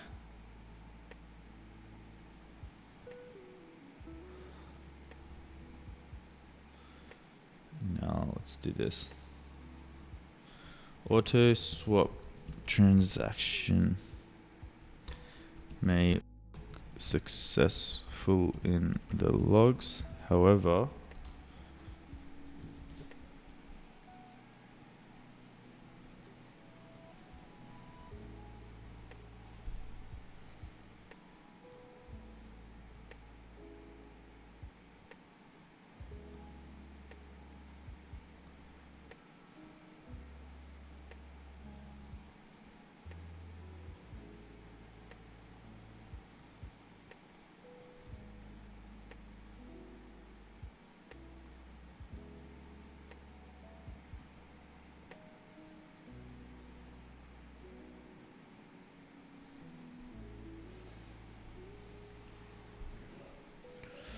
Let's see what Claude code is saying. Please check these areas in your browser. Developer tools, console tab. The thing is, it's not even loading.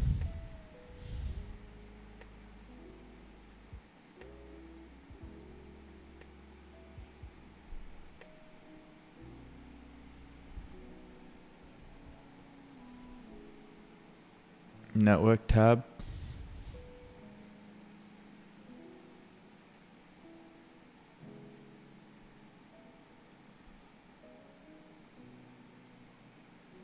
Elements inspector tab. Share with me. Okay. Well, it's kind of empty.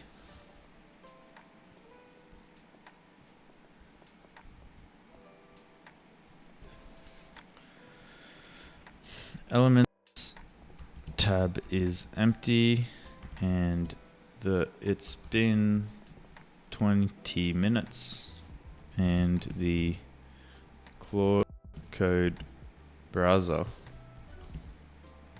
and the local host is still loading. Let's see how this goes.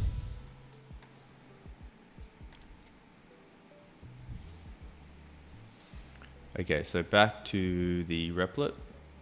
I can see the auto swap transactions work fine.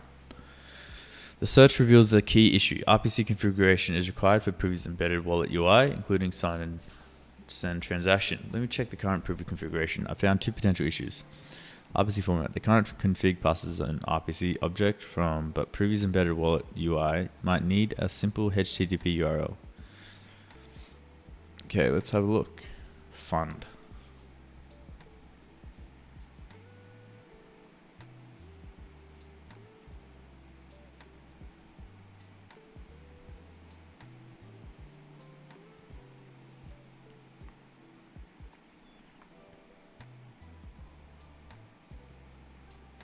Please review docs here.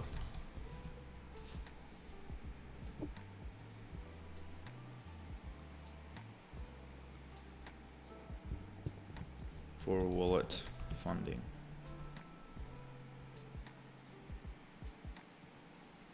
And then I might even take a screenshot of this.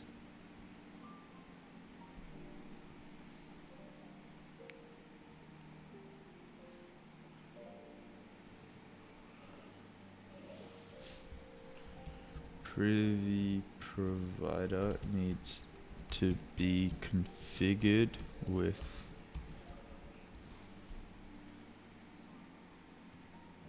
see if this helps.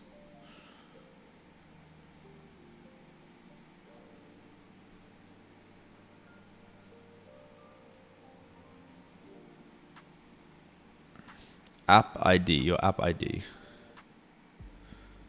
The docs specify that wallet chain type should be Ethereum and Solana to enable funding for only. It's set to Solana only. Do I need my app ID as well? Let's see. Sol Privy. If we go to the dash and get the app ID.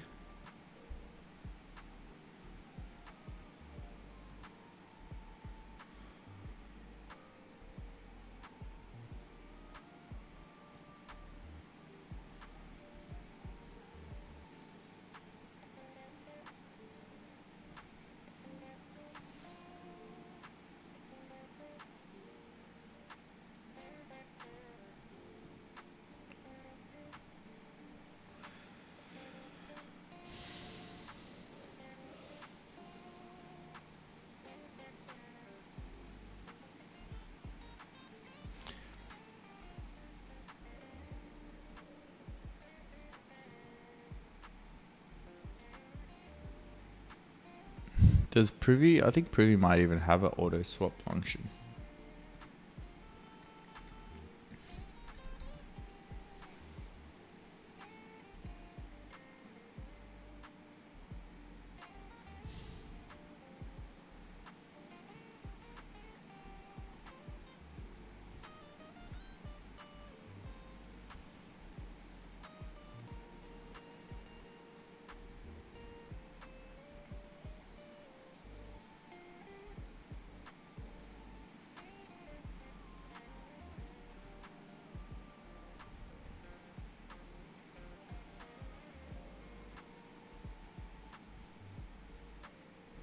Interesting.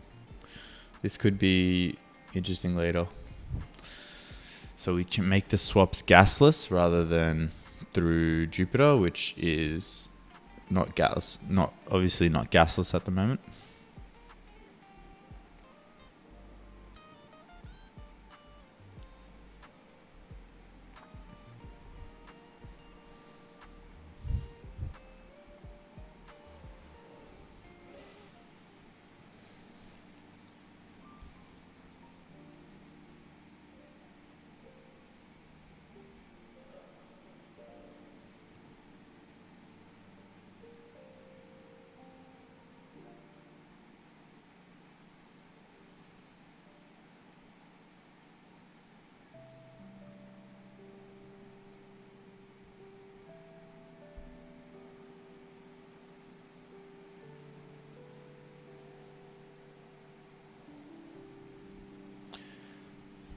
UI should always show embedded wallet, not external.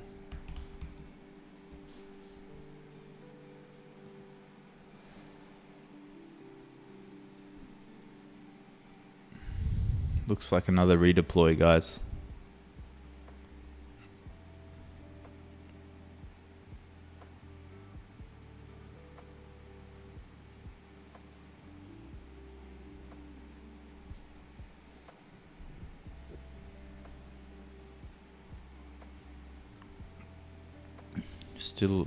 Still loading.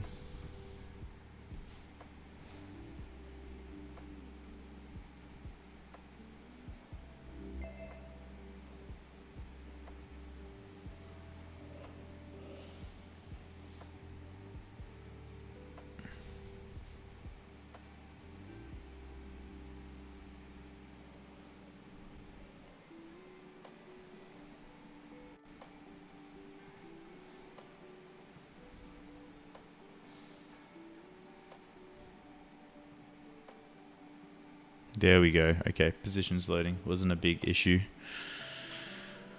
Okay, so let's republish this and see how it goes on mobile.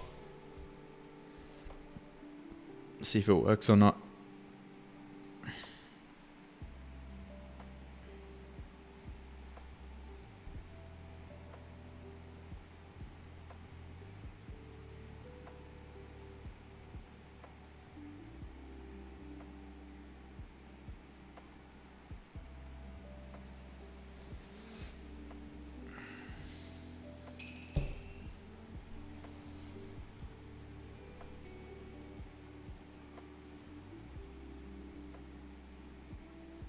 Now this should work.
Still not working, man.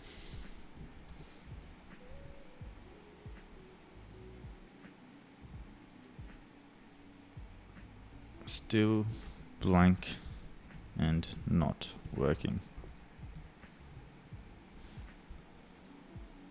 Still blank and not working. Maybe use init to understand. Or files first.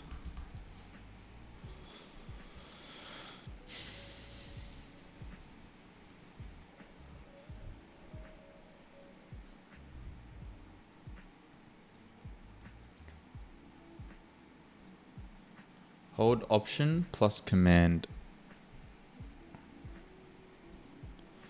Option plus Command L.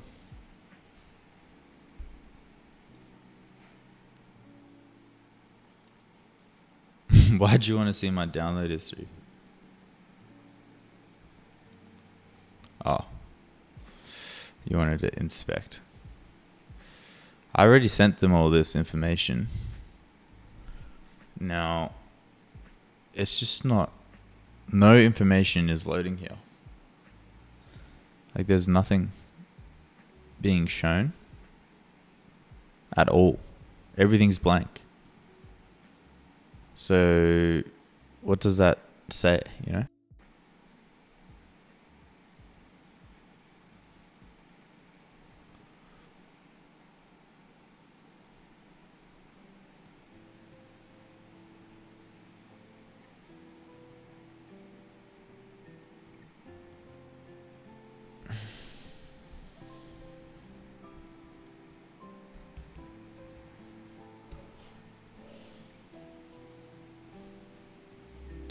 Nothing.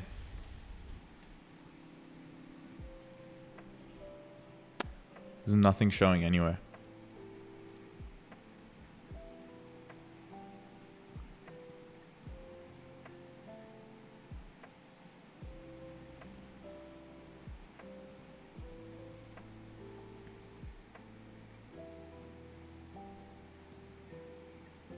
Found the root cause is missing from the environment variables, which is causing the entire app to fail to render. Let me search for the correct preview app ID in the code base. Are we live? All right, we're live. All right, let's try this again. So what we're doing right now is that we're going to test the application through the mobile device because this is where it is messing up the most. Now, we in hopes that the app just works.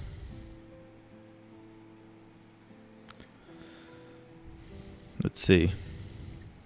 Right now, the deposit function is just working properly, so we're going to see if we can deposit correctly.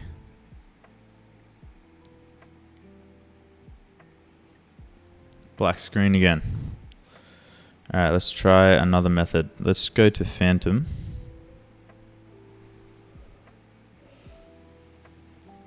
If I have it here. Phantom is one of the crypto wallets that is broadly used. Now, if we were to search the app through here,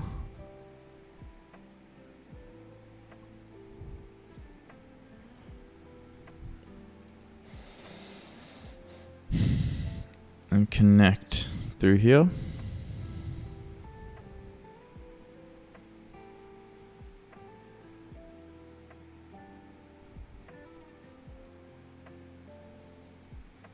okay, we've signed in through Phantom. Now if we were to transfer some funds from Phantom, I don't have any in here, so let's see. Again, error.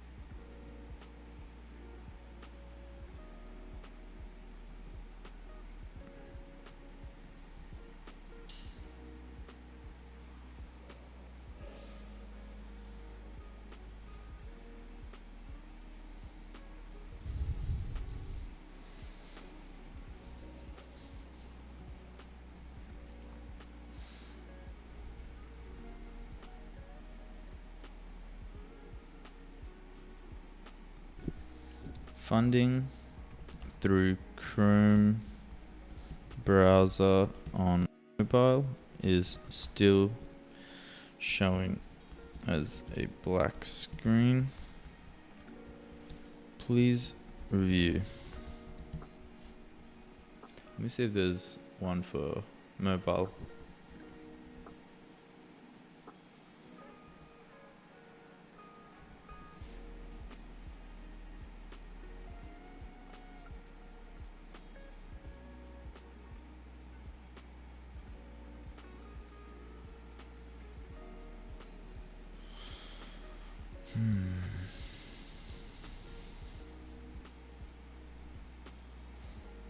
Let's probably do LLM, the LLM as a backup as well.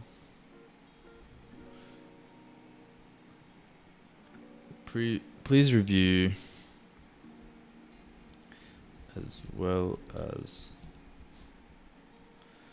funding through Chrome browser on Mail is still showing as a black screen.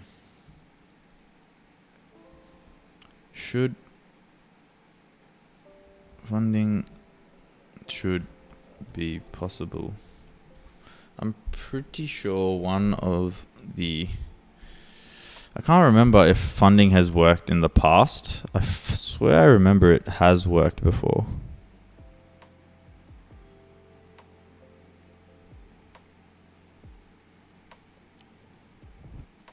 Like on the wallet app.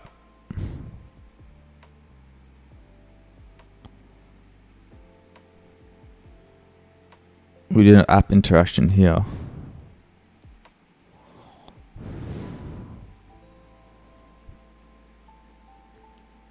Where it worked.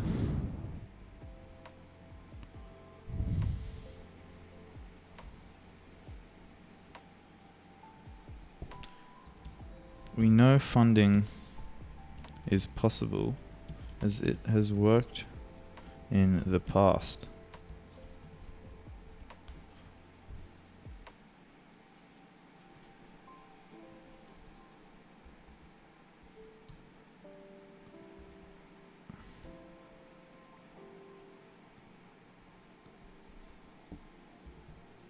Review screenshot.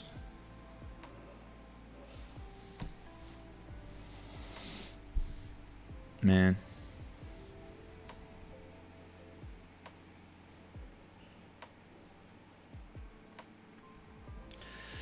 Now refresh, leave cons open, then refresh. You want to get on Discord. Hey, you want some tips from me on a Discord call? I'm alright, bro. I'm all good. We've made it this far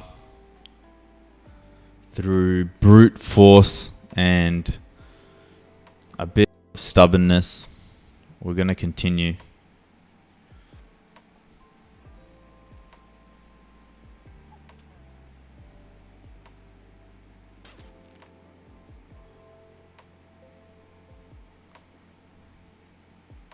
Like the only way I learn is when I just like figure it out, you know. I have to just do errors.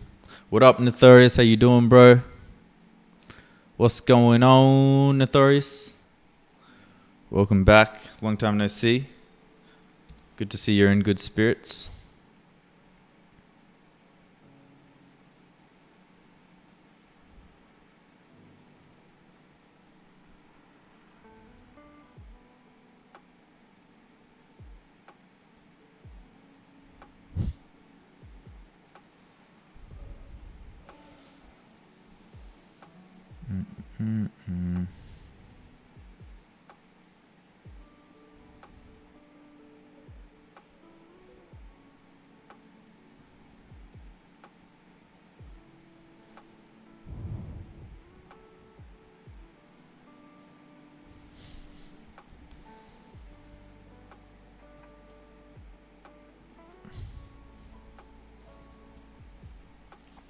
Still nothing.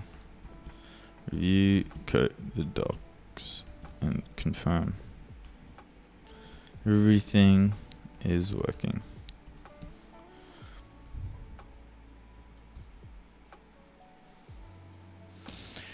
Let me fetch the full preview docs to understand the mobile browser issue better. Let me check the current fund wallet implementation. Found the issue. Mobile browsers block pop-ups that aren't called directly from user interaction. Our current code wraps FundWallet in async handlers, which causes the black screen. Let me fix this by making the deposit call synchronous.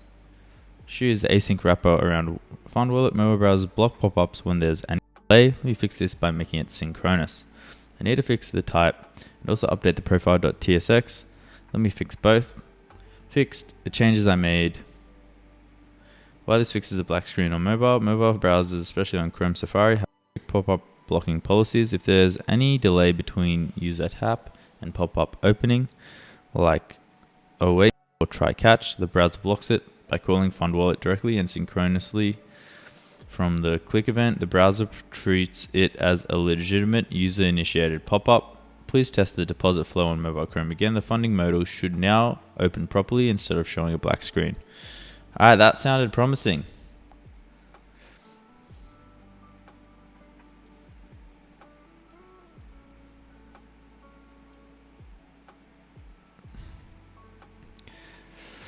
I mean, what do you suggest, obfuscated pony? You told me to open up inspect and it's not working. So I'm back on Replit. Well, I'm actually learning Claude code and we're going to make the transition slowly. So what we're kind of doing right now is I've figured out how to upload this onto GitHub, and we're seeing how we can kind of preview the application on local through Claude Code, but it's currently not working and we're trying to figure out why, because all it's doing is this, where it's just loading an untitled page. So let's see.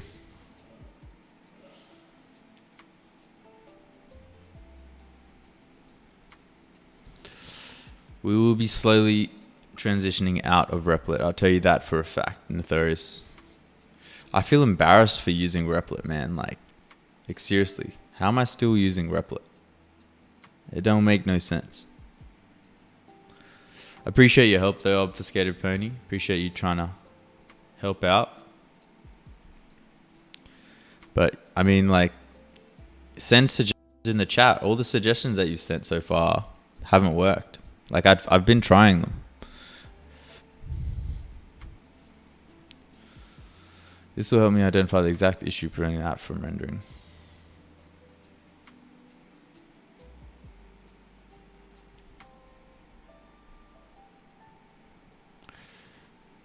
The console tab is empty.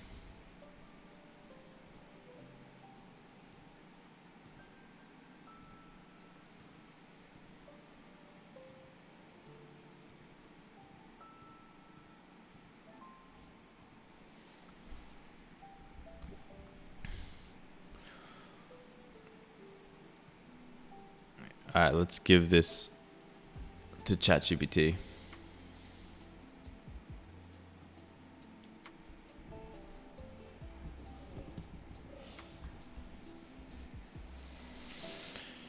You are a professional coder.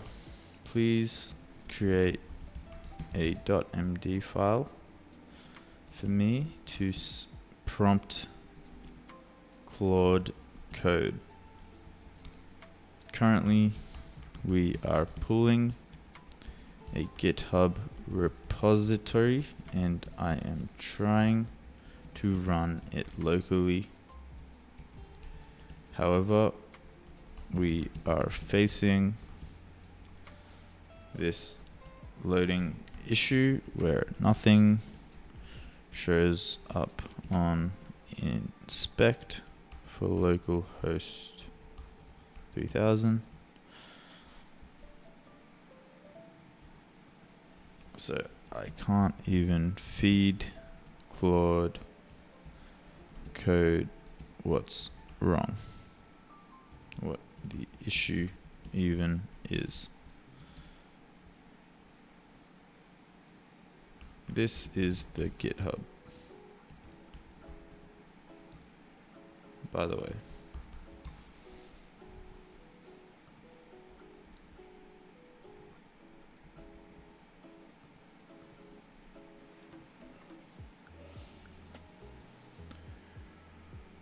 Used all my credits in a single day, man. Crazy. Alright, deployment's about to go live. We've got like 10 things running at the same time.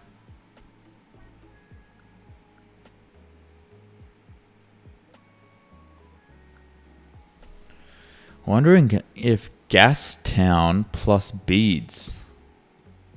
Gastown plus beads. Is that an IDE? A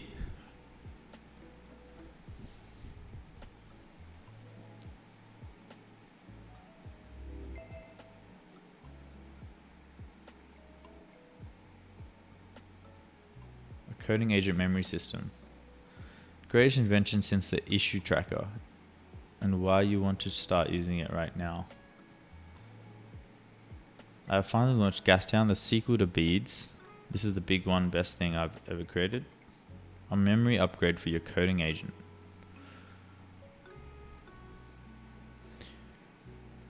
Don't worry about Gastown.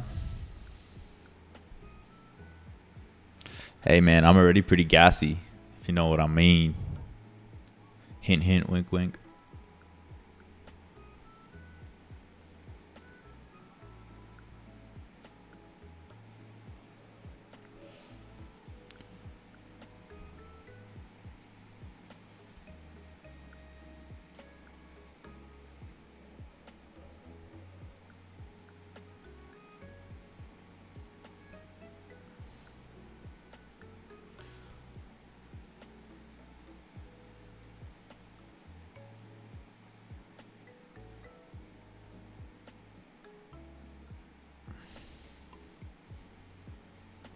Perfect. This sounds like an amazing prompt.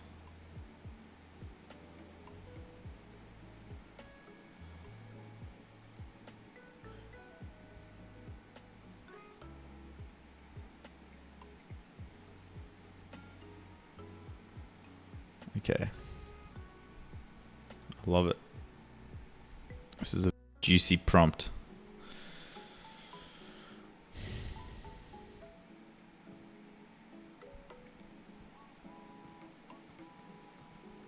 All right, we've just gone live. Let's test the app.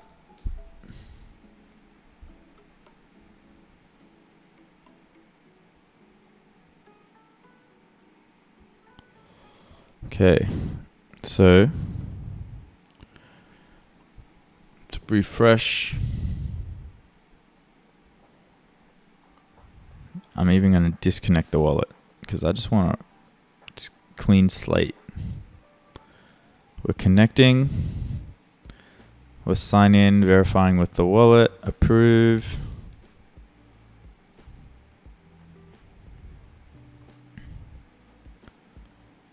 Okay, we're in. Moment of truth. Transfer from wallet. Mobile wallet adapter. 0.01. Black screen again.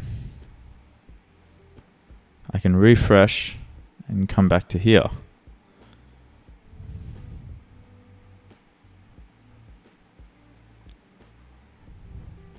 Let's see if it's working outside of the developer environment, even on computer. So I connect my Phantom wallet.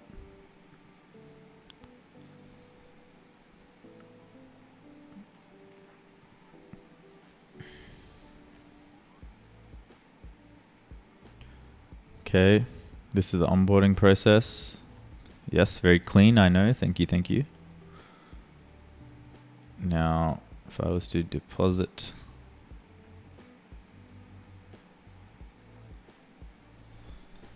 $0.001,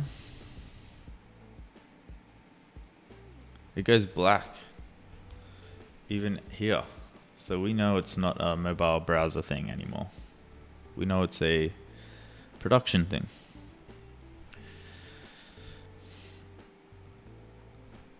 Still, key issue spotted.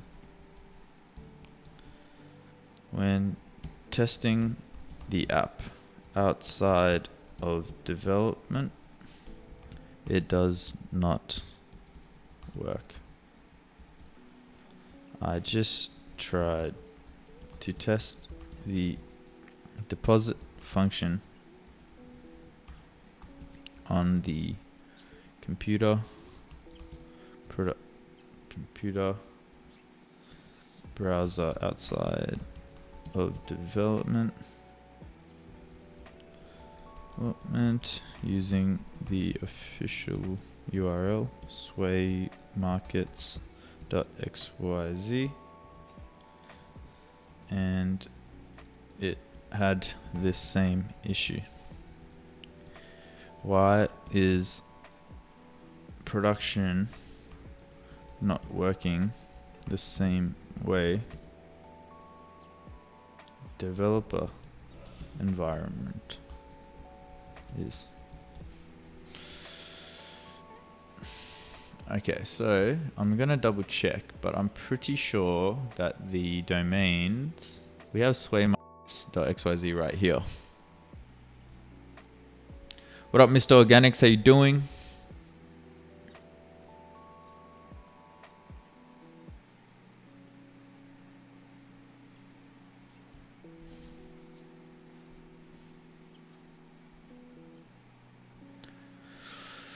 Welcome to the stream. If you're new here, we are currently doing a series where we vibe code till we hit 100k.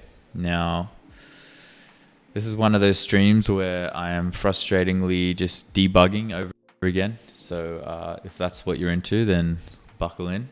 But we are so close to having our app ready. It's just breaking down in very minor functions. I didn't add this. Okay, I think I figured it. I think I figured it out. One of those aha moments, guys. I'm having one of those aha moments. Oh.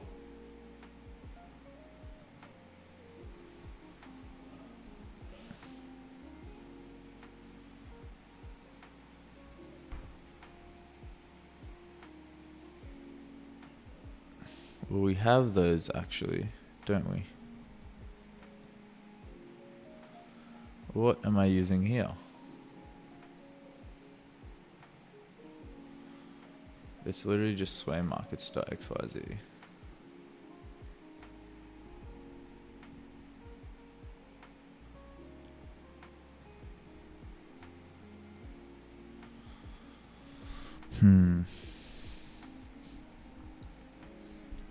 Thing is, I've allowed all of these. Create a native mail or local test environment. Create a client for each environment you want to support. Oh, it could be that I haven't added this. No, I have. Default web app client. I haven't added it there though. Okay, let's try that. HTTP SWAYMarkets.xyz. Let's add this. Save changes. We've got it here already.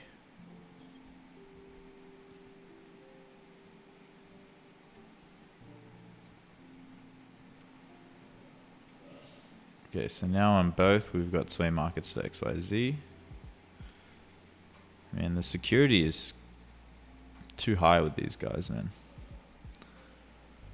Let's even add this other one, just in case.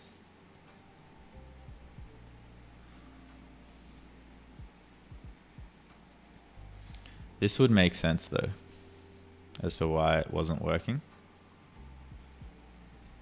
I just wish there was more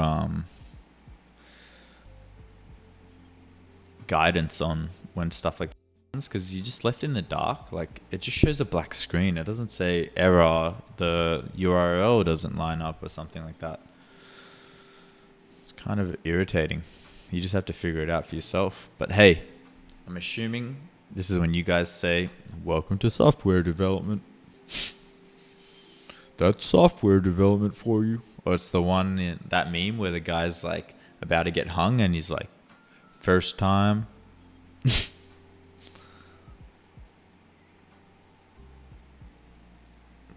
After an OAuth provider authentication, the full URL path is matched. The base domain of the redirect URL must be within your allowed origins.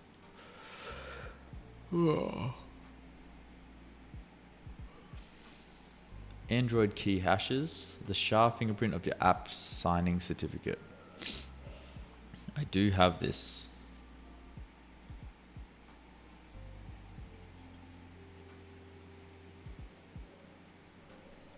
So, and let me see if this works. What is our app SHA? Is there an H at the end? SHA-256.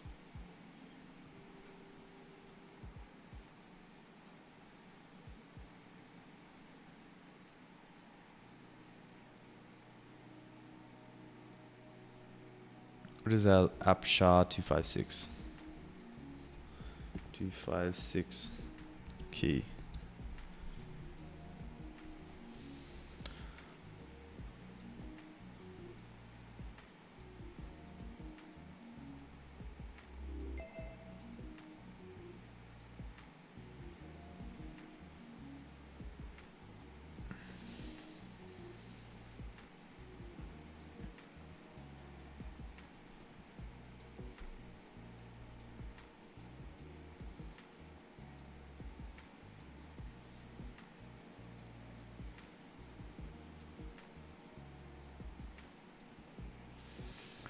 We used this for the APK file to call upon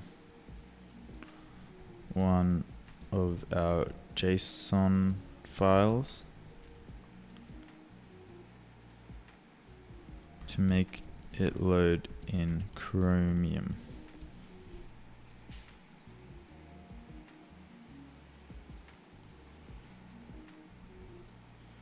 Let's see if that helps.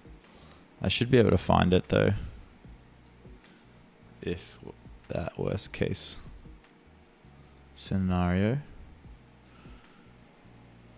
Can I push again? Or should I wait? Yeah, remind me to push Git before I end stream. Still a ways out from that.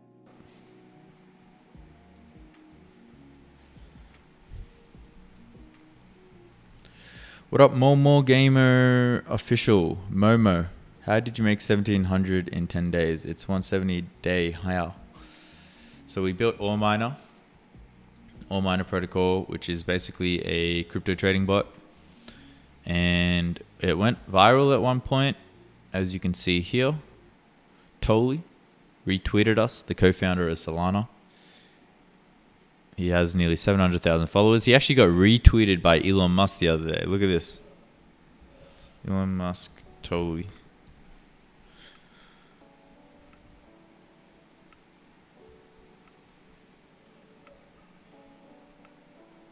Look at this. Elon Musk literally retweeted totally.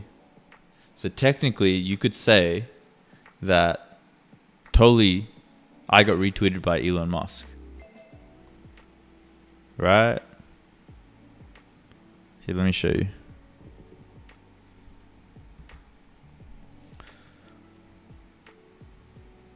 Totally, he should have retweeted it himself, right?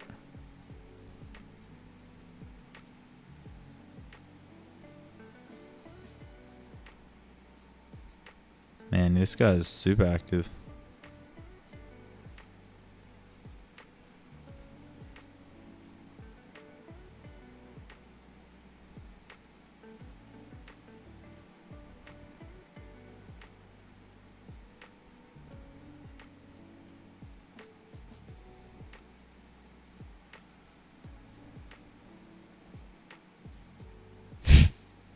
I can't find it, man.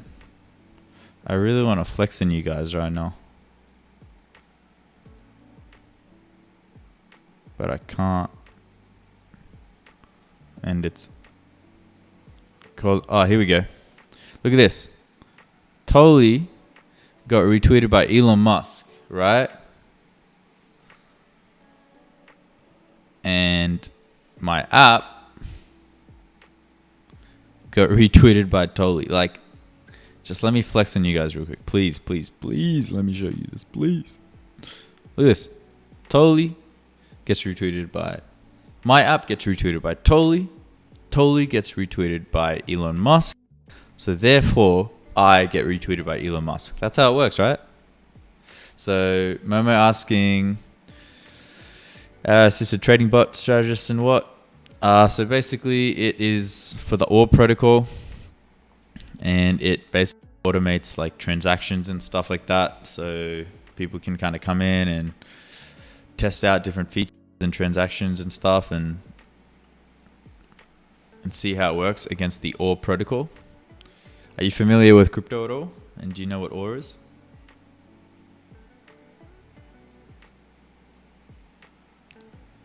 All right, let's see if the app works now.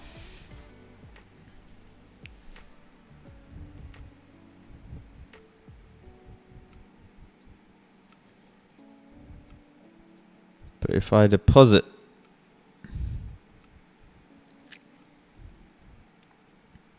.01 Solana, this should... It's not working. It's not working, guys. Still not working.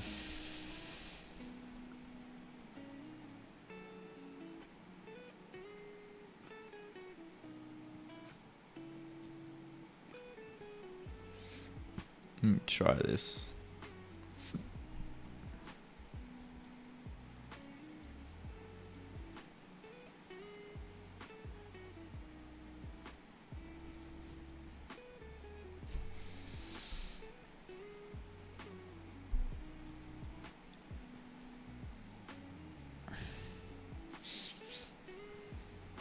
Let's see if it works here.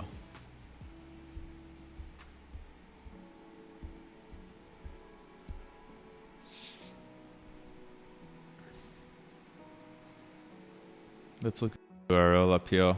We are on HTTP SWAYMarkets.xyz. If we deposit using our Phantom wallet,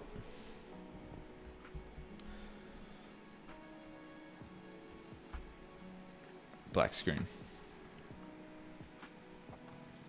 Deposits are still not working in production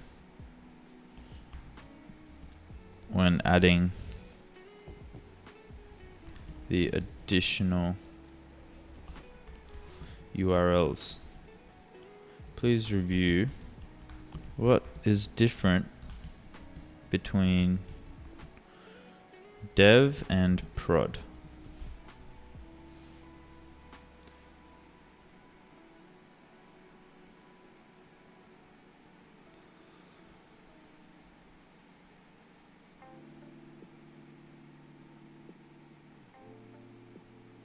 Yo, Momo.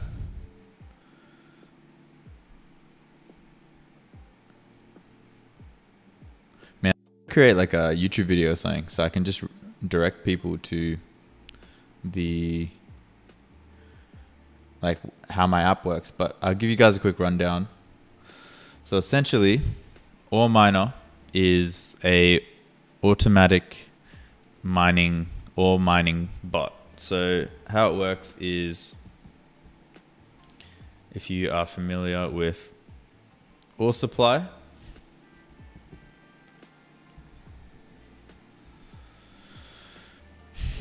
there are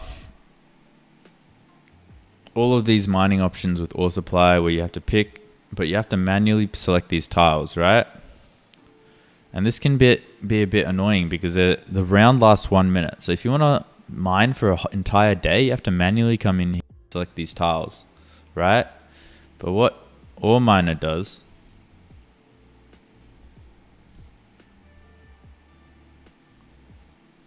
is it automatically selects these tiles for you. So you can go off and do other things. And what it does is you can select strategies that are better than just manually selecting tiles. For example, you can target low competition tiles. You can pick historically what are the best tiles to pick based on past winning patterns and all these other options. And that basically gives you the smallest edge, the slightest edge that users pay to use my app over someone else's. And we just charge a small transaction fee. Like, it's not a huge commitment to use our app over theirs.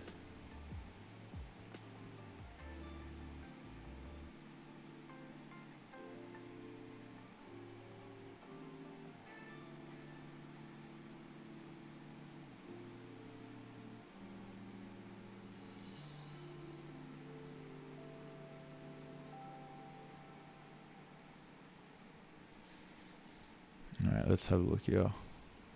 Wallets.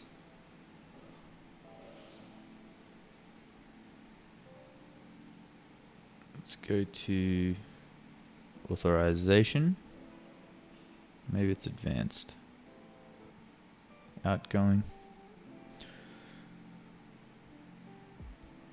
Checking in here and there, thought I saw GitHub integration.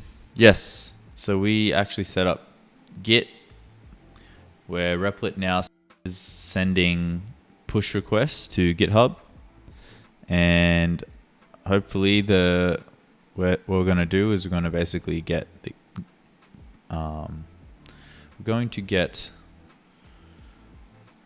Claude code to showcase to pull the GitHub repository. Man, I'm talking so slowly because this is all terminology that I'm just learning right now. It's like you got to push and then you got to pull and then there's a repository, and these are all terms that I've just learnt today. But basically it's going to pull on the GitHub repository and try to run in localhost.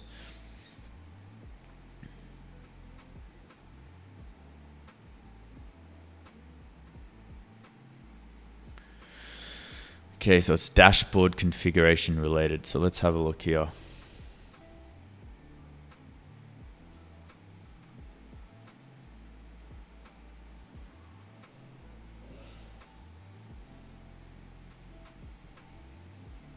Do I need an authorization key?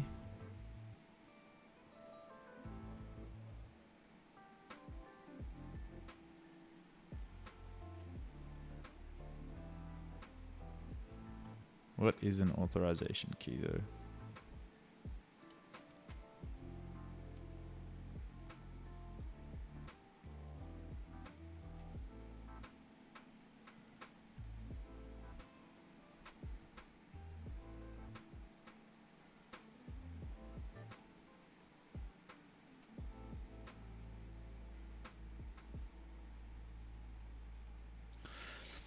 Privy resources.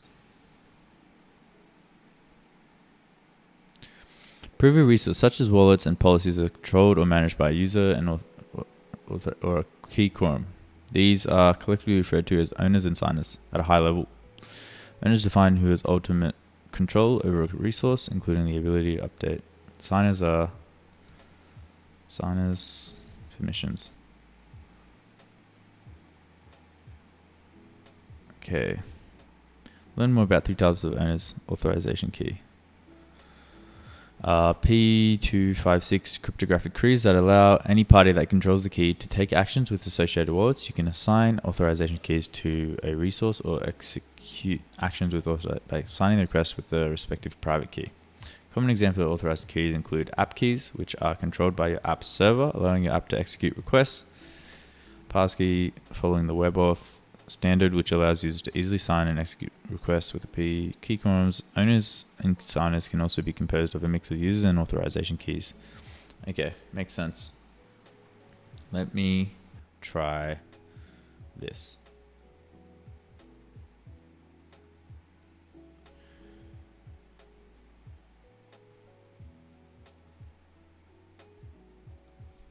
Here is an authorization key. Please hide and make it not visible. This will allow us, the app, to make requests and transactions without permission. ID.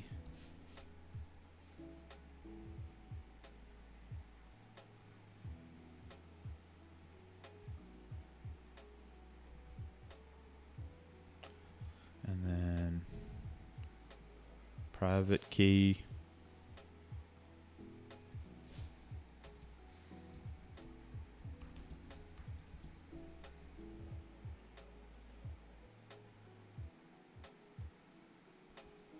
Let's see if this works.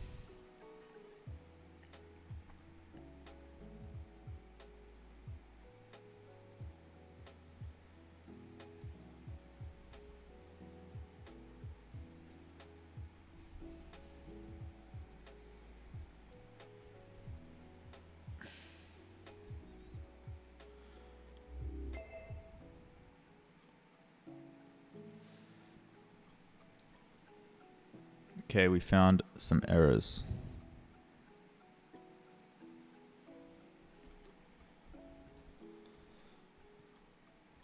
Using inspect.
Okay.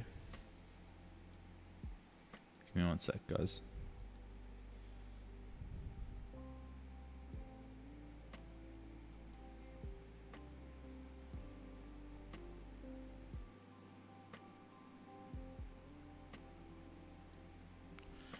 Real key.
Added the new set of secrets.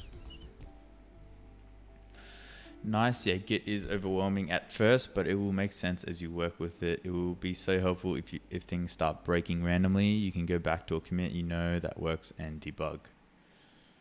Okay. Yeah, everyone always talks about GitHub and how I'm not utilizing it. So, I mean, hey, thought I'd give it a go.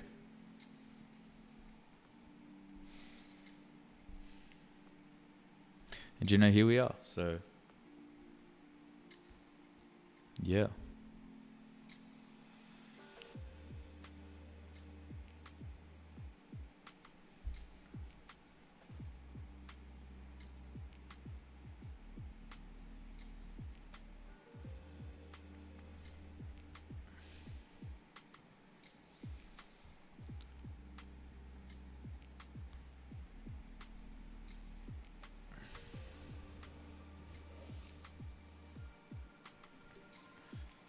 Look at these errors.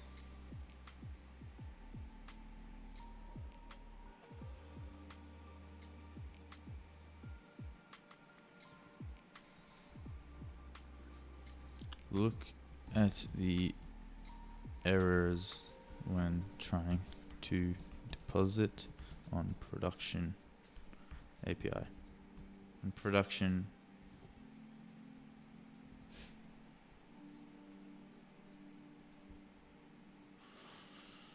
on production.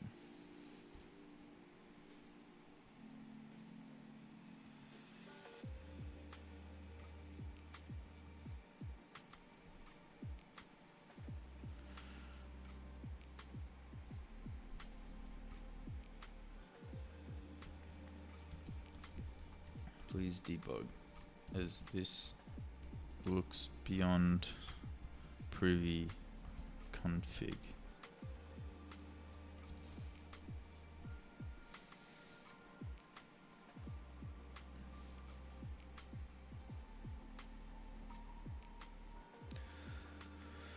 That's a very cool idea. You automated it. You solved a pain point for a mass. That's clever. What are you trying to achieve with Git? I mean, I basically just used it because the chat told me that I should be using it. So here I am using Git. Honestly, the very first day of me using it. So there's not really much to talk about. I don't really know too much about it right now. So I guess in my coding journey, I mean, hey, we're on day 10. It's a marathon, not a sprint. And we are trying to understand all of these things. As a marketing person, coming from a marketing background, being thrown in the deep end with all this developer terminology, it's hard to swim sometimes. But hey, it's also nice to remember that it's only day 10 and, you know, we've already built an app that is generating revenue. So I see that as a success.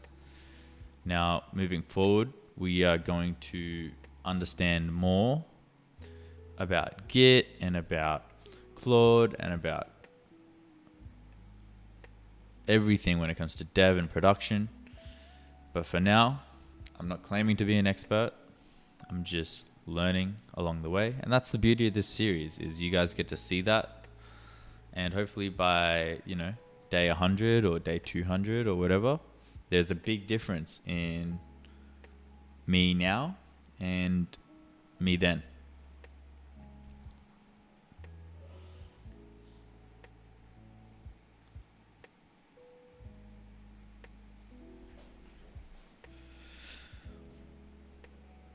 What else can we add? All right, let's go.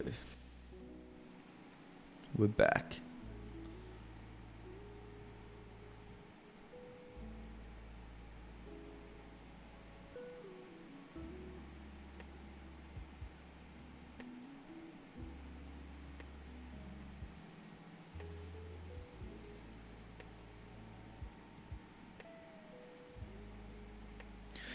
Privy security architecture leverages secure execution environments to protect your users' assets. Wallet privy keys are only temporarily reconstructed with these strictly isolated secure execution environments, when needed for sensitive operations. Privy provides two types of secure execution environments. The app must enable T execution in order to access the following features: Tier 2 and Tier 1 change, such as Bitcoin, Sui, blah, blah, blah. Policy engine in order to restrict Ethereum and Solana transactions. Server-side access to wallets using signers.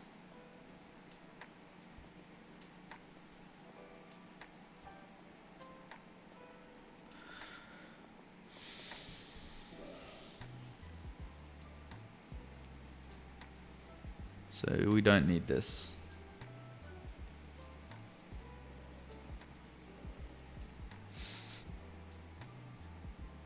User management, account funding.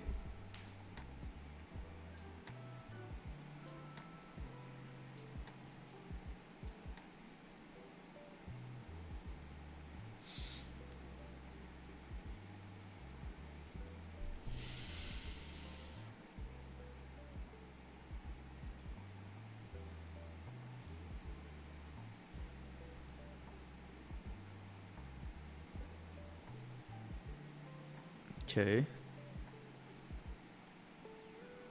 Now,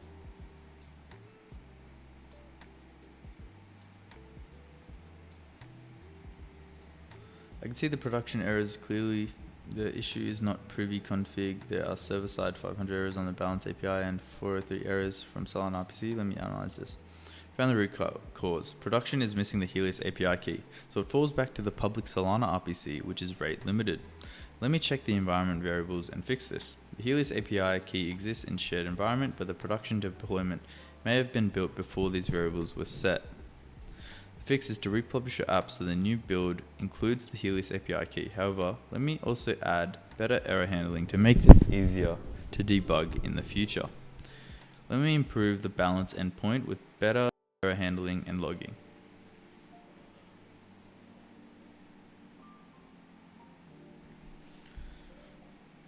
How to use Git. Every fix or feature. After every fix or feature, ask Claude to commit relevant files with a message, then push. So it's synced to GitHub. This will create an excellent commit history and give peace of mind. Okay. So that means after I fix this issue, I should push it. Do another push. Let's give that a go. Development is working fine with Helios. The issue is clear now. Production is deployed, blah, blah, blah. Is a build time variable. It gets embedded into the JavaScript bundle when Vite builds the app. Your production deployment was created before this environment variable is set. Helios exists now in your shared environment, but the production bundle doesn't have it. To fix, you need to republish your app so the new build includes the Helios API key. I'm also improved. After republishing, check the network tab in production. Balance request should go to mainnet Helios RPC instead of API mainnet beta. Okay. Round 50. We are now publishing. Let's see if this helps.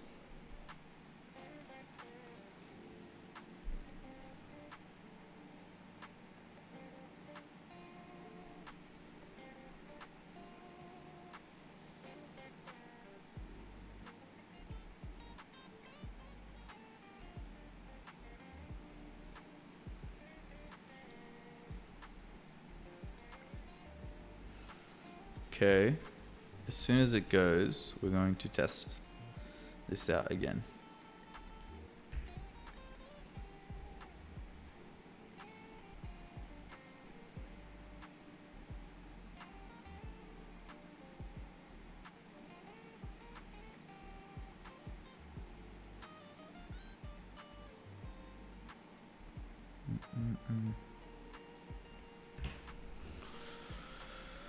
Right.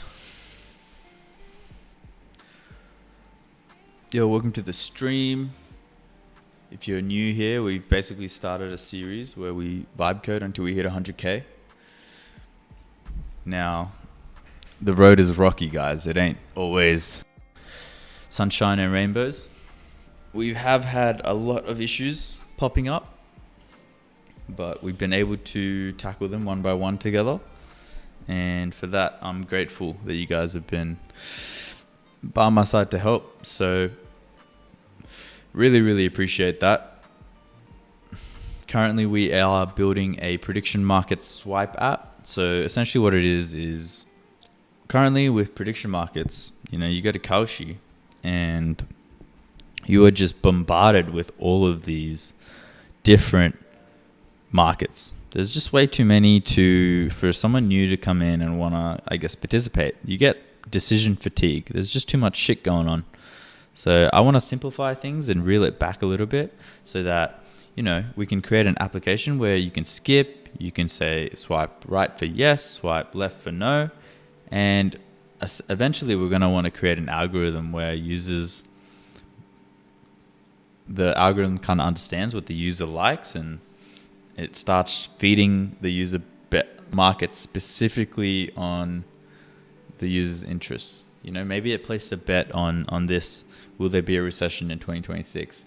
So it starts giving them more, I guess, like economic sort of like feedback and economic sort of markets. So let's have a look in the publishing. As soon as this goes live, we're going to test it on our mobile device, which is the black screen here on the right. So let's see.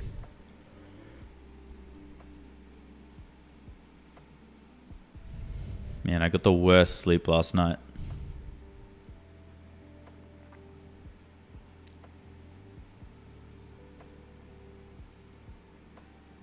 Thanks for the tip, by the way, Jack. Appreciate you. As soon as we debug this deposit issue, I'm going to push it onto Git.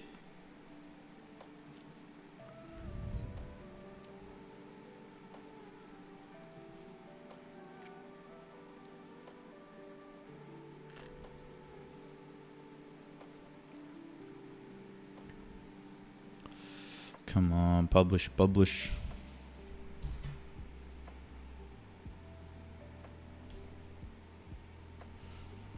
Come on. When you're ready, mate.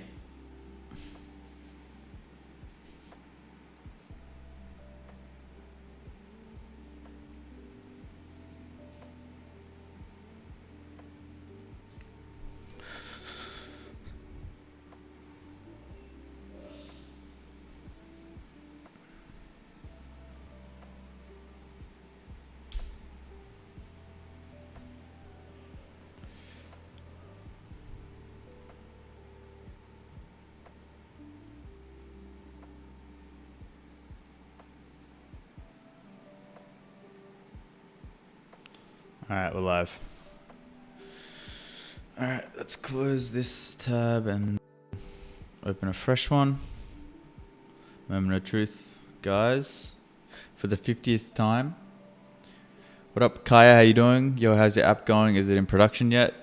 We are currently testing production right now. That's about where we're up to. So I guess you could say, yes, it's in production. Let me actually, real quick, just withdraw the money here.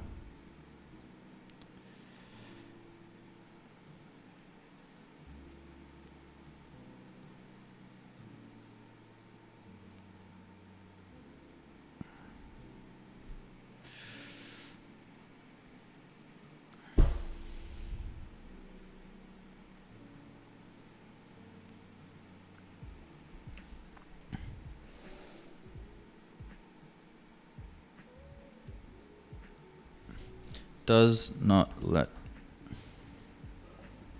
me withdraw from my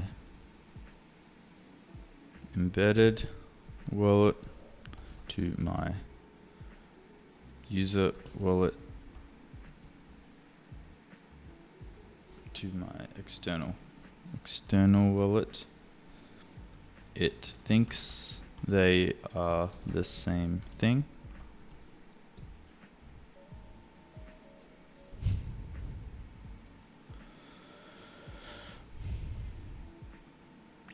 Weird.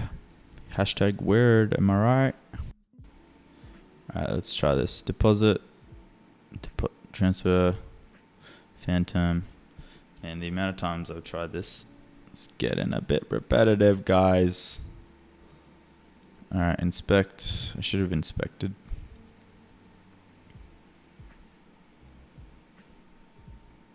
Uncaught error. Manifest React. Visit React for the full message.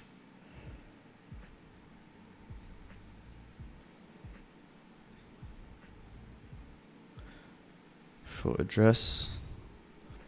Code. Profile handle. Bit deposit called with address. Privy opened fundle modal. No link rel payment method manifest HTTP header found.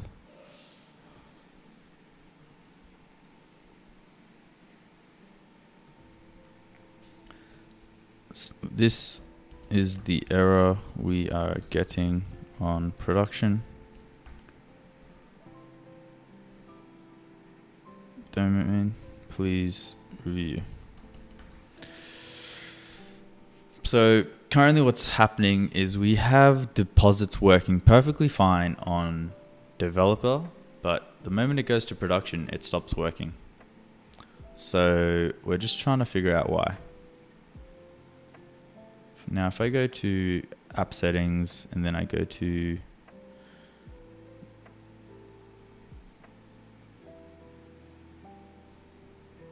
domain, we've got SWAYMarkets, got all of these working. SWAYMarkets.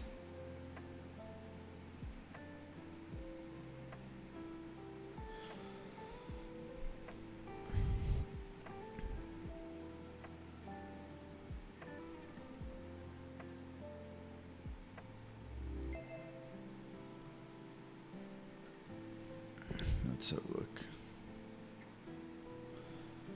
So I should be able to withdraw, max withdraw.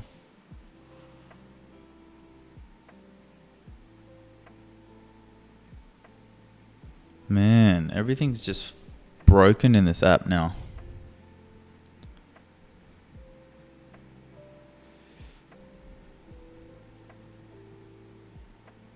Sometimes it works even though it says it fails.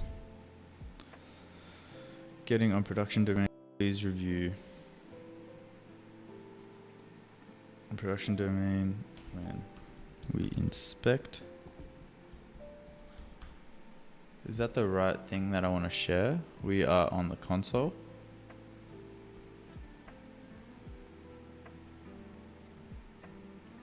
Please review.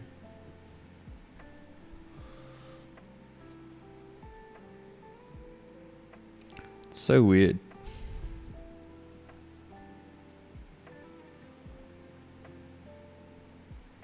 I've never had the issue where it stops working once you go to production.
There are client-side direct RPC calls to Solana that bypass the server. These need to go through your server API instead. Let me check the user Solana balance hook.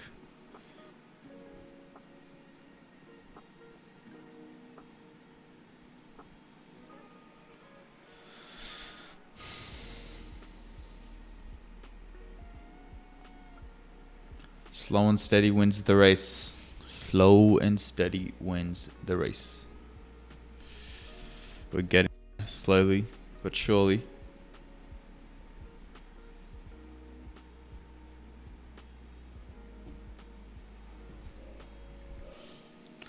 Slowly but surely we are getting there, guys.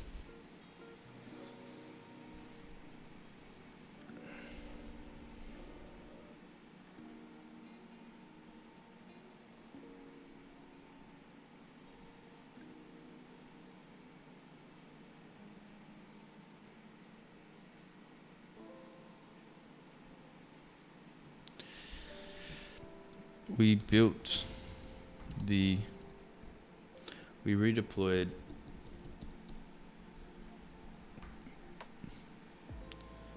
the app many times after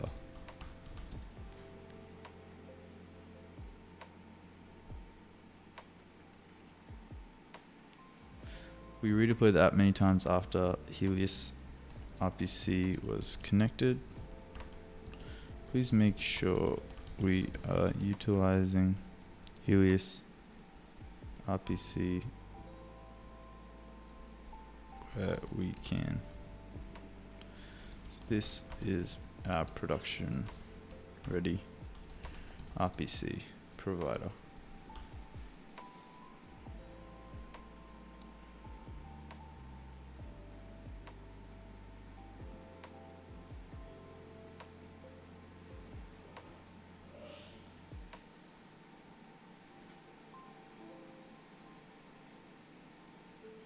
Okay.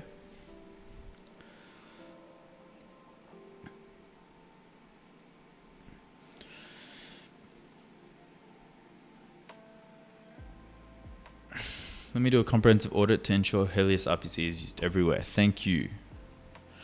All right. We're getting somewhere. I'm feeling good about this.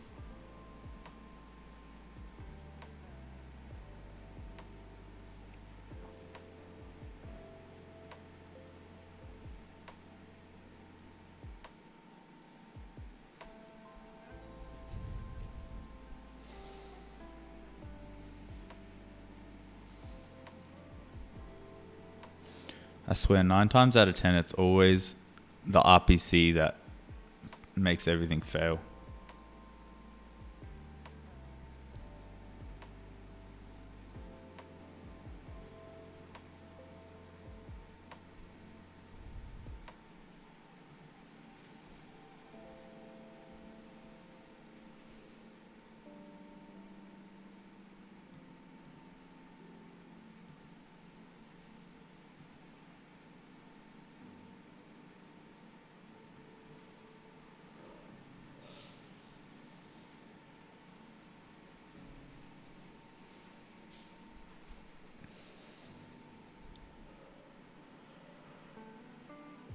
Let me update the client files to use the shared configuration.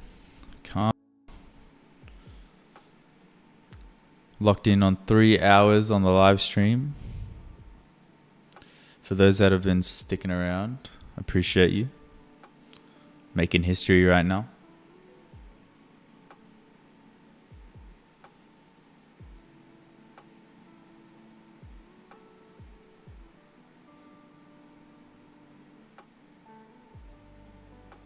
Alright, republish. Man, I wish there was a faster way to deploy, because all we're doing right now is just deploying. It's kind of funny if you think about it.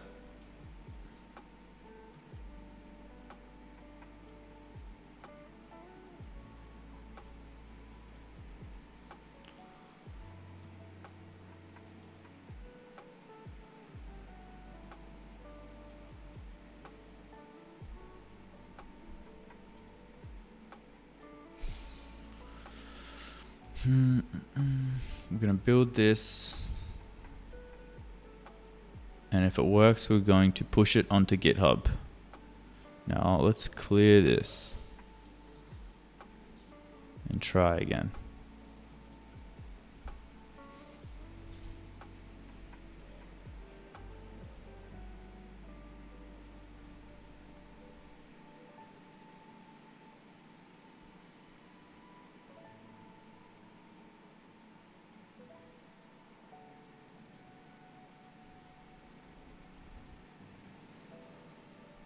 Interesting.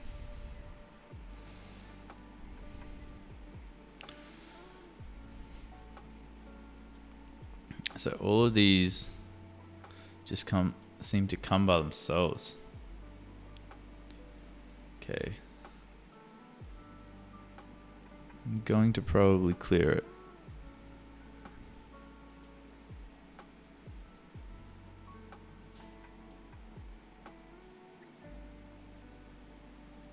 So clear.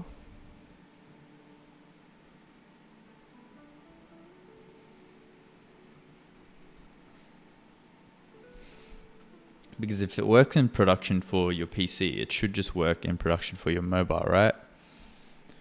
So the first step is always going to be the PC. The next step is then the mobile.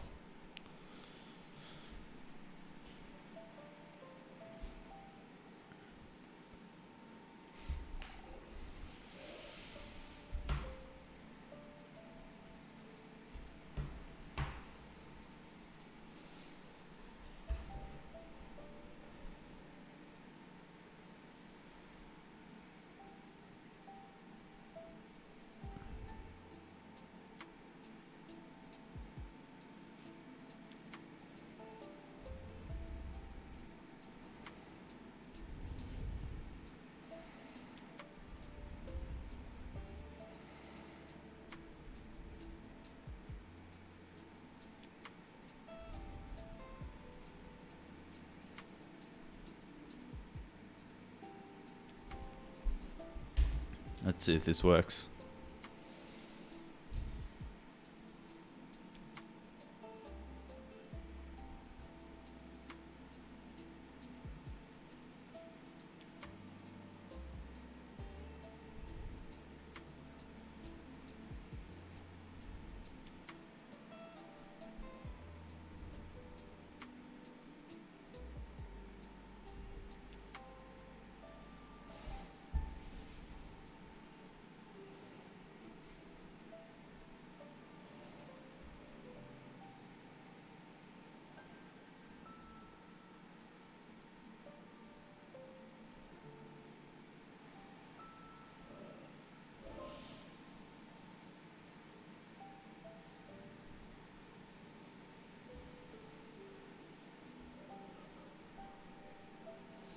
What up, Jonathan Zerbib Music? How you doing, brother?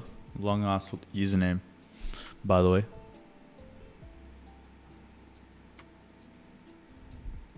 What's poppin'?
All right, we're back.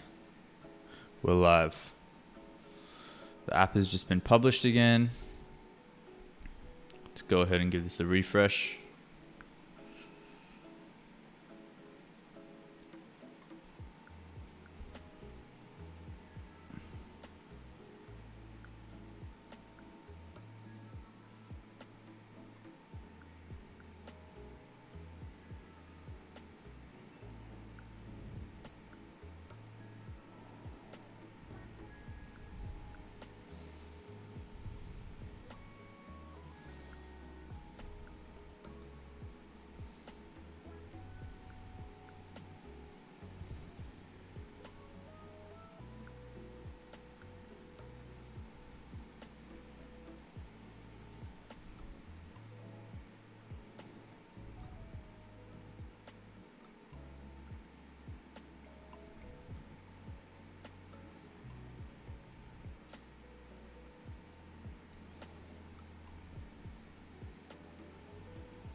Okay.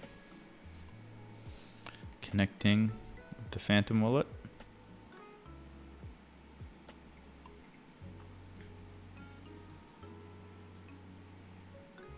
What up, Astrobot? How you doing? What's my app about? We're basically creating a prediction market swipe tool.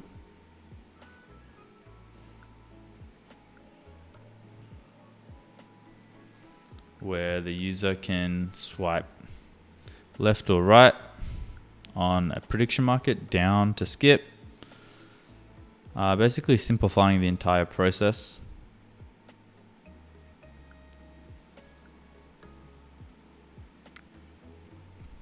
Now it gets all of these errors.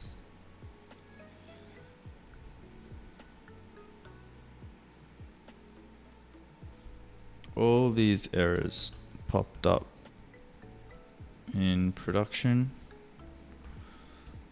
when logging into my user profile.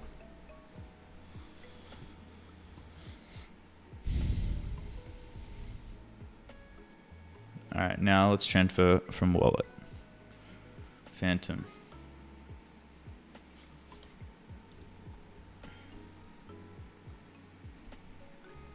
Loading, confirm. Oh, It worked.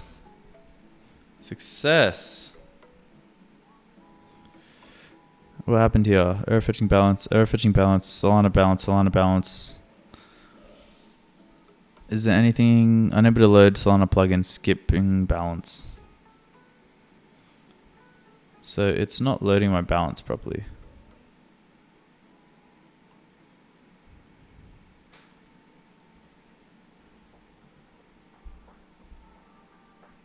Okay, well the deposit function worked. It's taken Solana out of my wallet.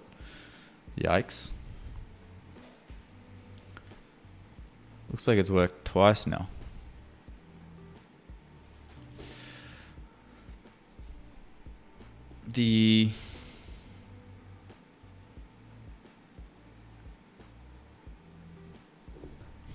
When going to deposit funds,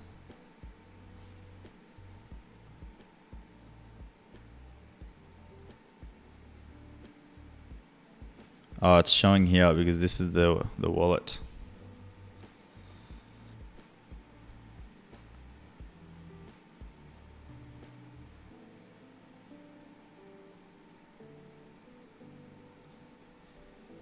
Let's try a different wallet. It could be because I'm using the same wallet as the developer dashboard, so it's getting confused. So that could actually be my fault. Let's try a different one.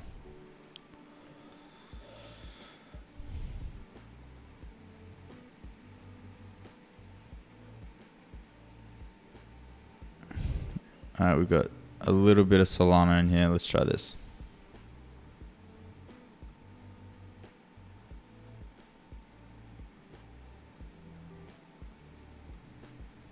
Let's reload.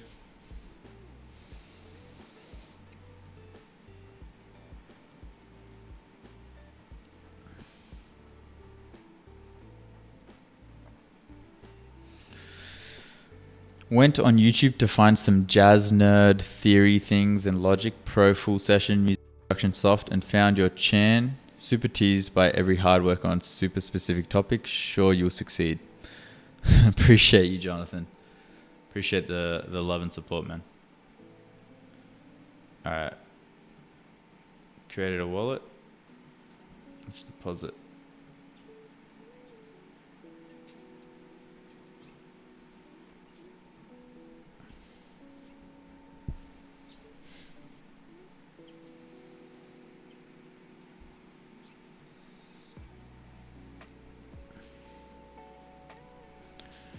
Now, is it failing to get the wallet for this CIPU? Success.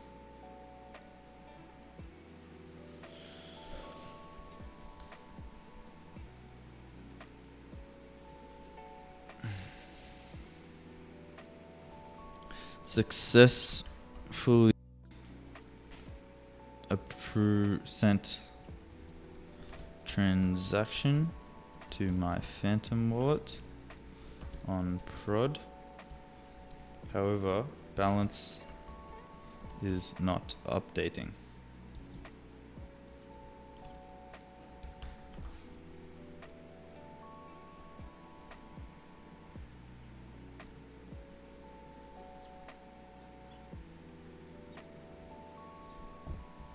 Please review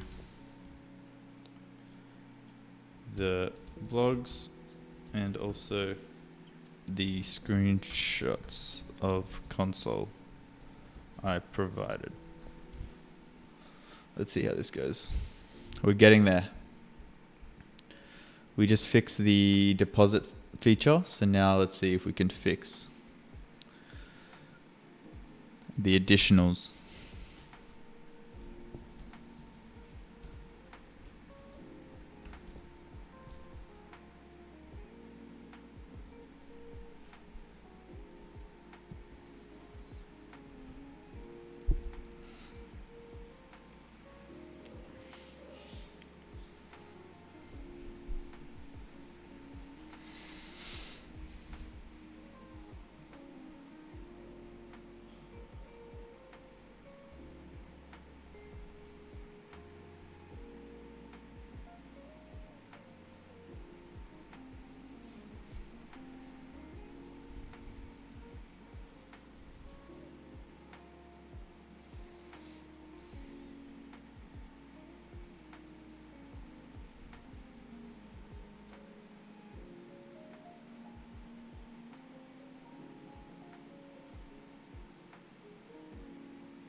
We're close. We're very close.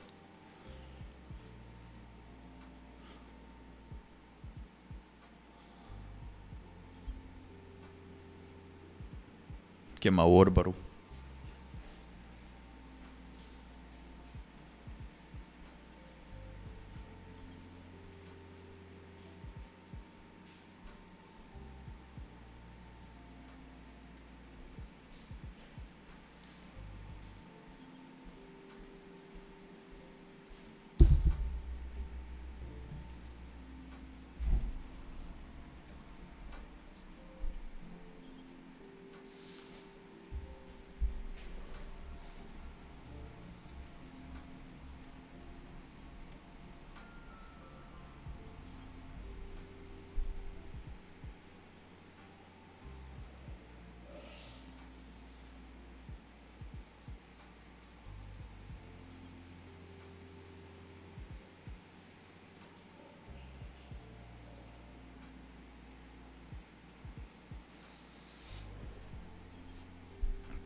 So the root cause was a bunch of issue with node fetch. It's in package. I removed the node fetch import. To apply this fix to production, you need to republish your app.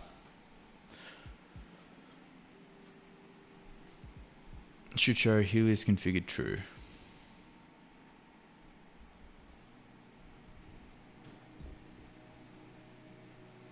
You know what? Did you forget to add the page to the router? Okay.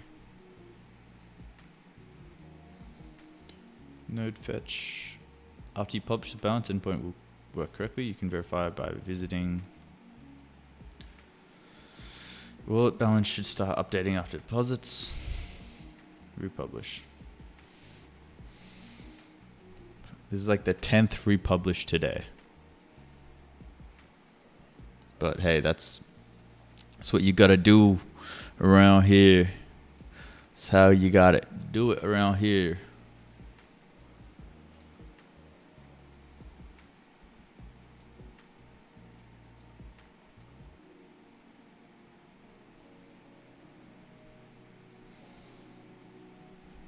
Just gonna wait for this rebuild. Hopefully it doesn't take too long.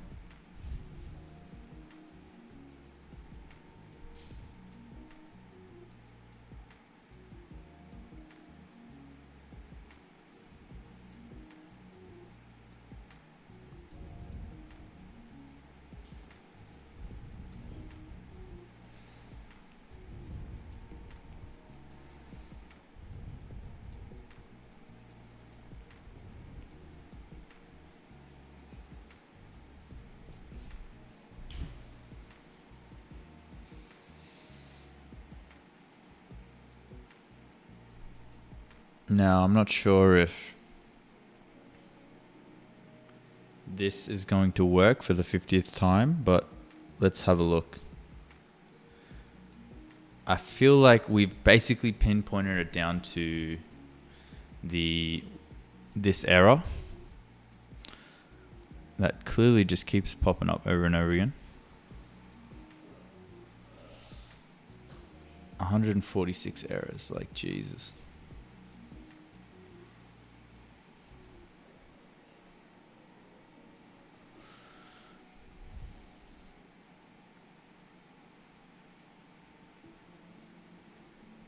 As soon as this fixes itself, I'm going to do a push on GitHub to hopefully fix all these changes that we've just made.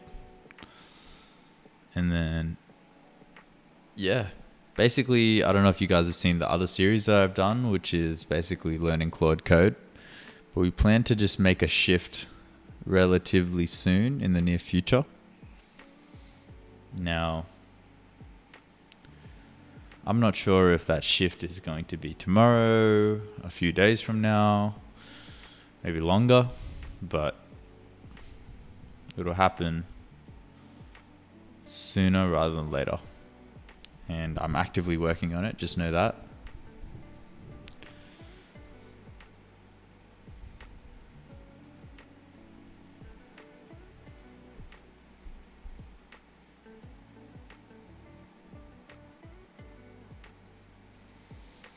Okay, let's see.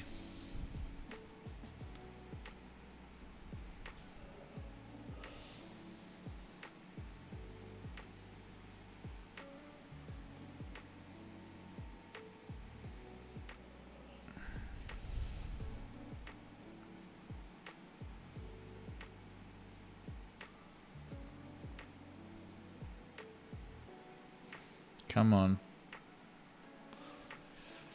Almost there.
Okay, apps back up.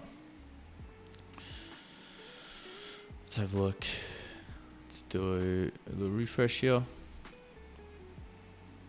Right, Helios 2. Okay. Now this should work.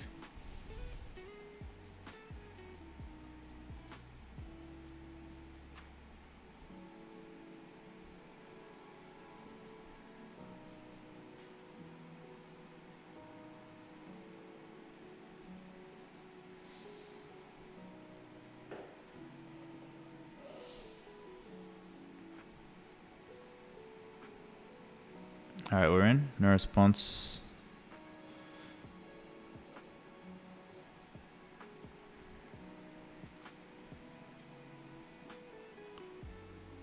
API for CoinGecko is not working.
Okay, success.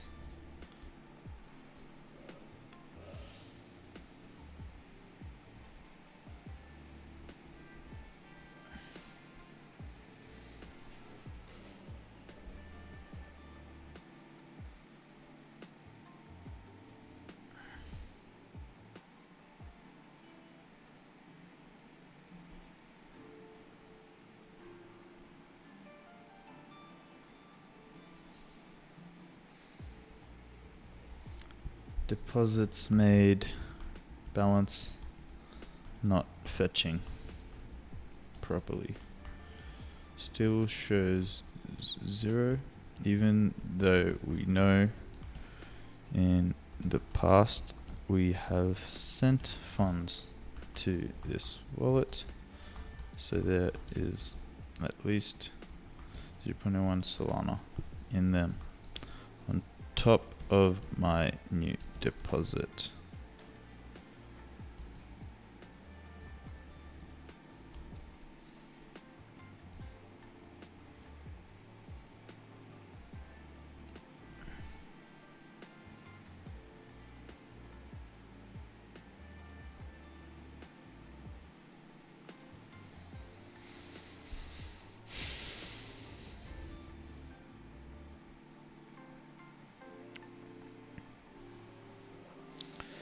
So is there anything saying around balance? Nothing is showing here in terms of errors regarding balance.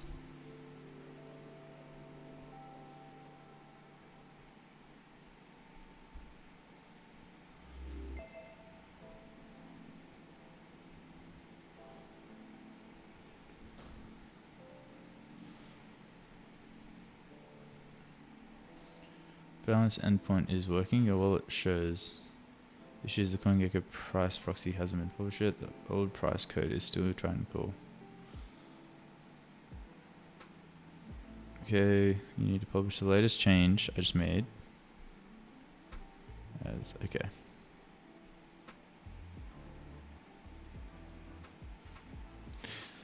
God damn, man, how many times we gotta republish shit?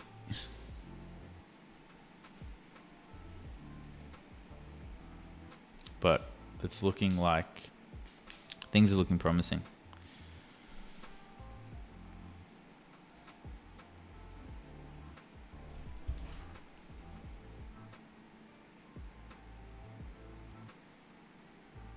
We're moving, albeit a bit slowly, but we're moving.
A lot of waiting going on here while we wait for the deployments to publish. We're literally just going back and forth between publishing deployments. So, yeah.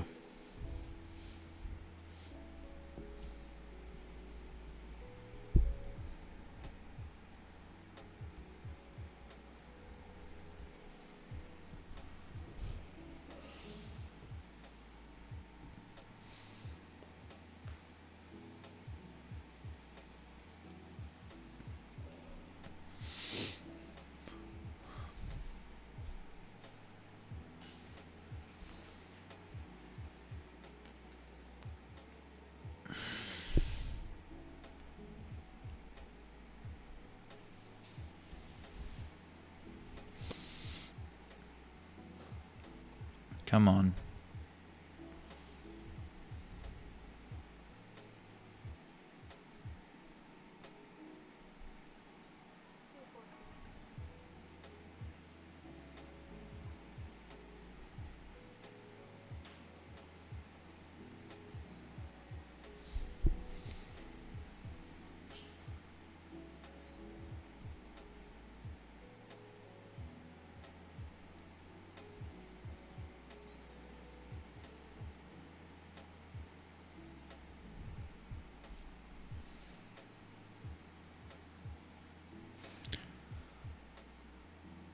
Closing in on 3.5 hours.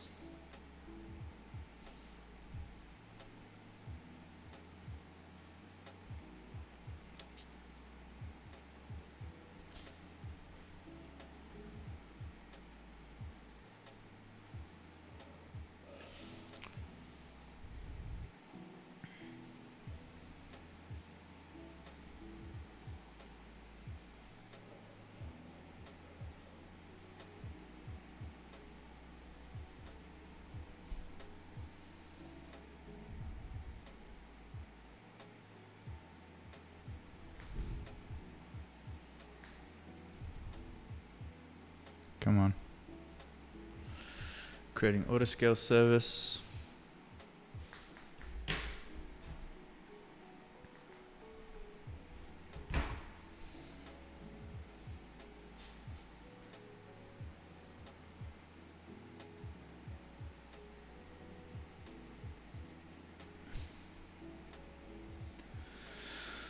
Load.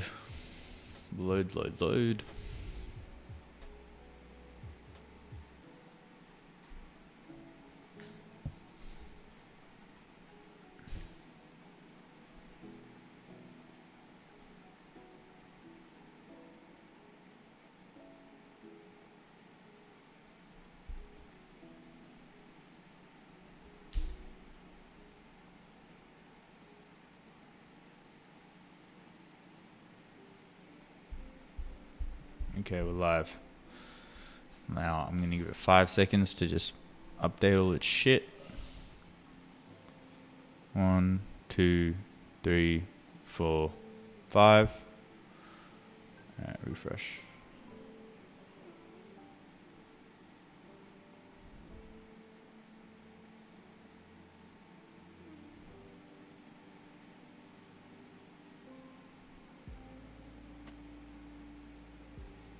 Okay.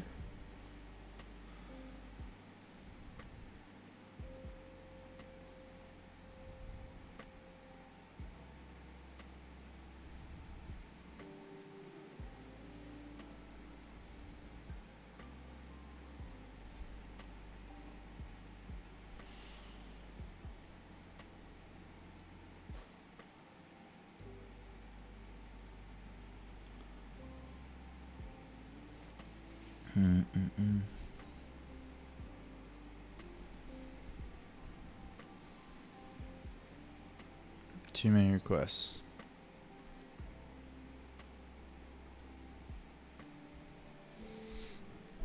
Balance still not showing and getting too many requests. Error. Please also check if the auto sol conversion is working correctly on prod.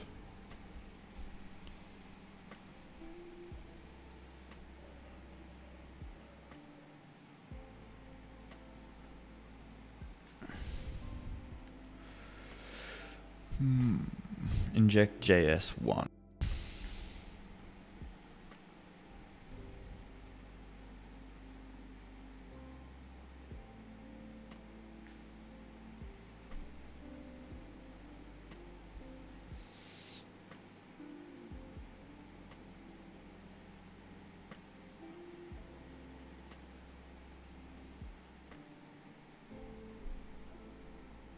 Do I have to be this specific about the URL?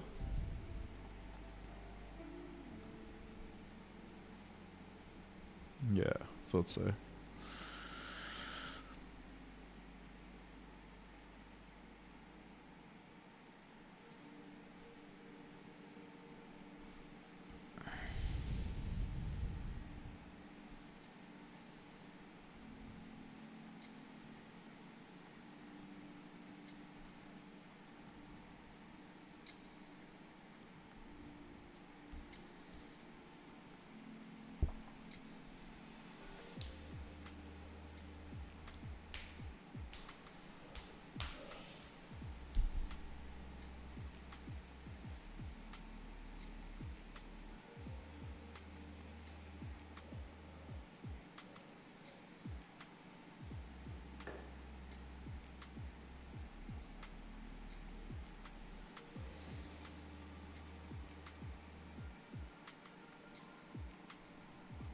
Alright, let's republish and see.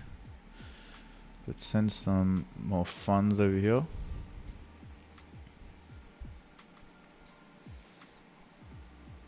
I don't want to use large amounts because there's no point.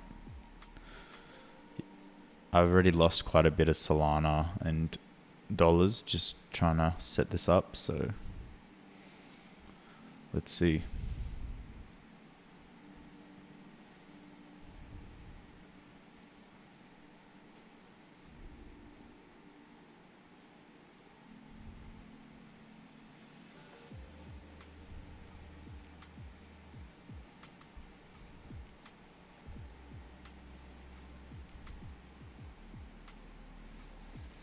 Yo, if you've stayed around this long, genuinely, I really appreciate you, man. Working alongside me during these tough times, like, it ain't easy just sitting around and just waiting and waiting and waiting, you know? Gets it out of you. Yeah, I'm gonna go bathroom break real quick, 1 sec.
Hundredth time is a charm. Let's go.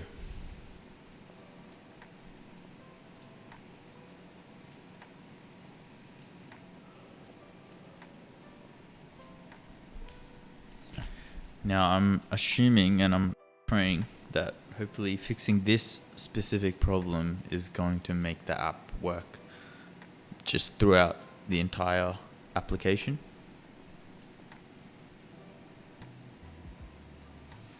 So let's see.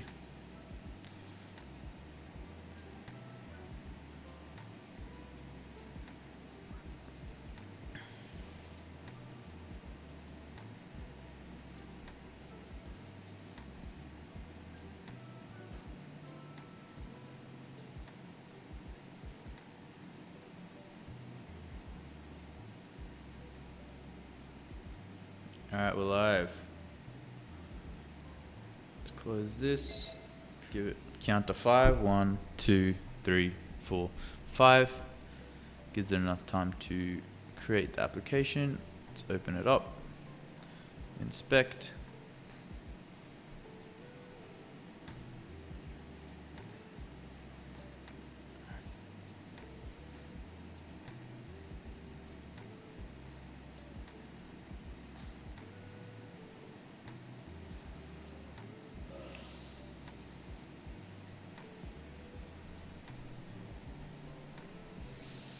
Let's see if this works.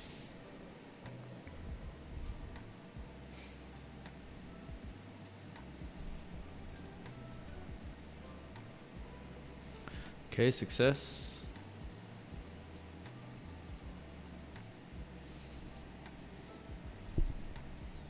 But it is showing these.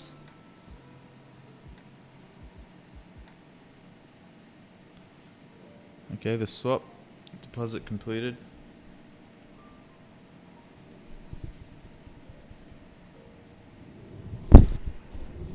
Notification popped up.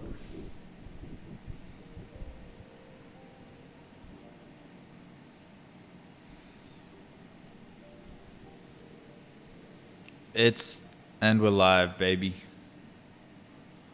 Let's go. Now,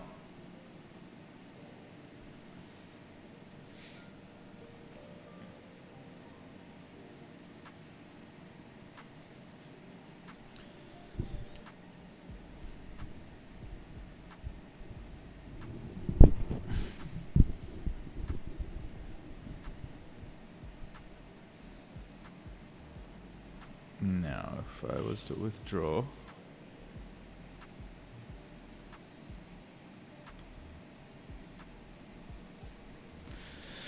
deposit worked and balance is showing, but not showing the Solana wallet, the Solana balance as like we normally do, right?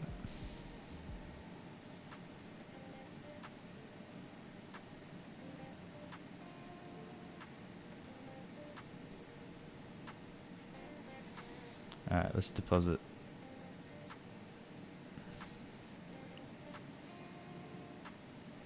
Let's deposit some more.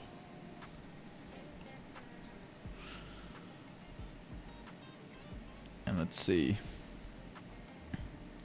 if this works.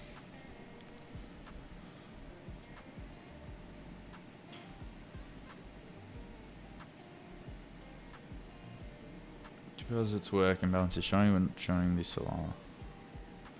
Showing. But not showing the Solana balance as gas.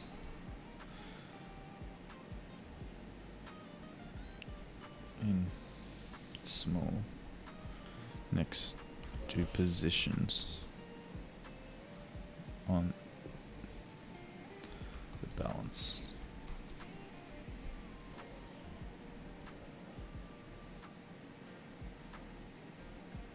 Alright, boom, that worked.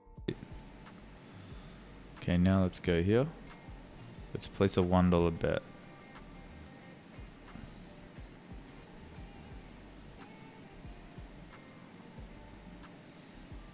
Trade failed and it's not yet set up for trading. Please try another market. Alright. Yes, processing.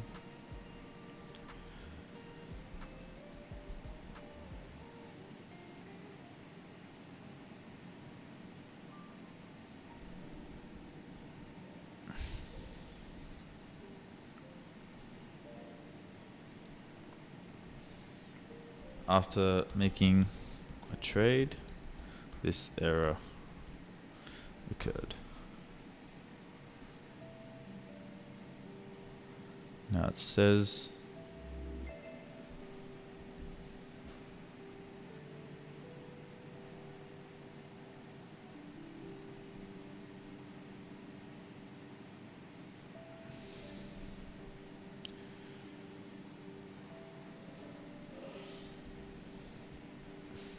Now,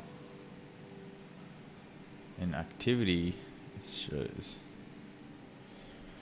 However, in positions, we got this.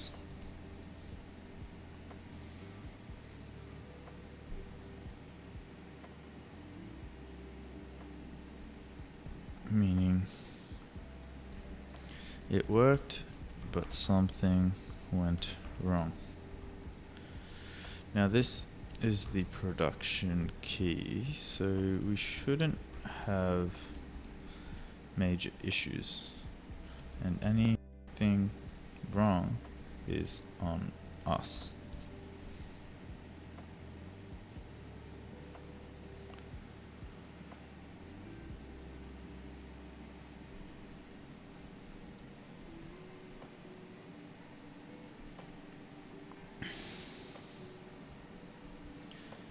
Also, when going to sell, can we make it a live quote?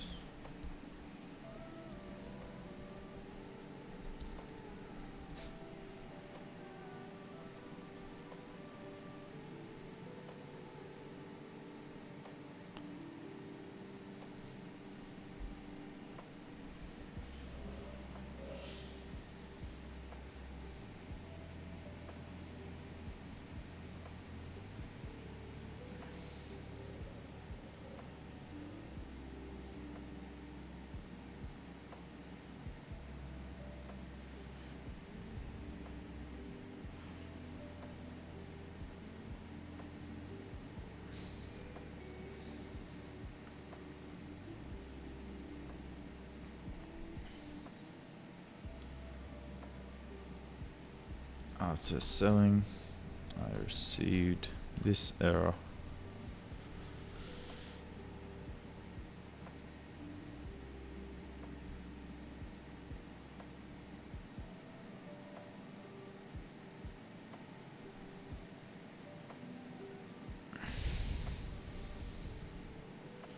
So how much did this wallet receive? Let me look at SoulScan.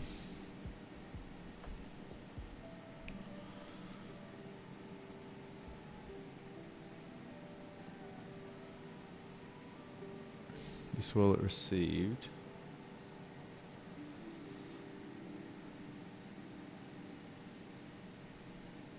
$0.06.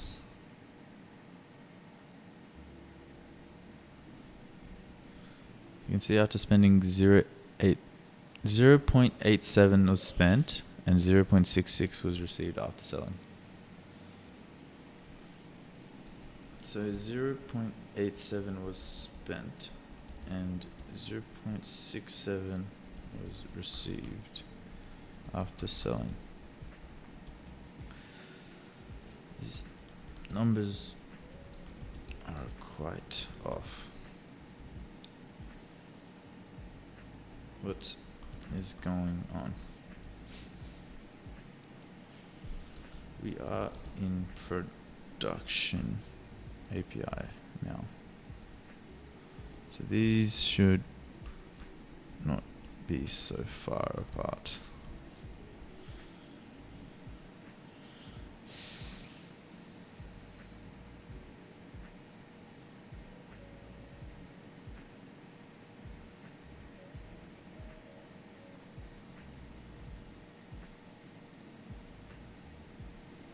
Alright, we go over here.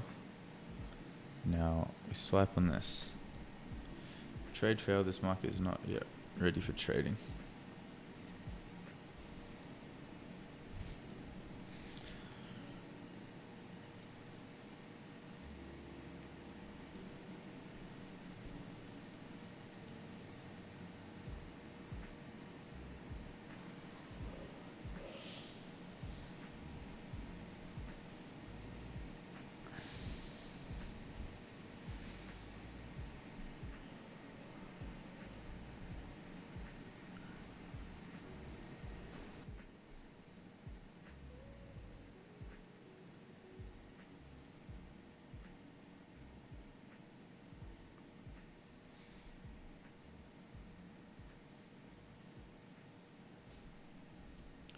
Normal for some markets.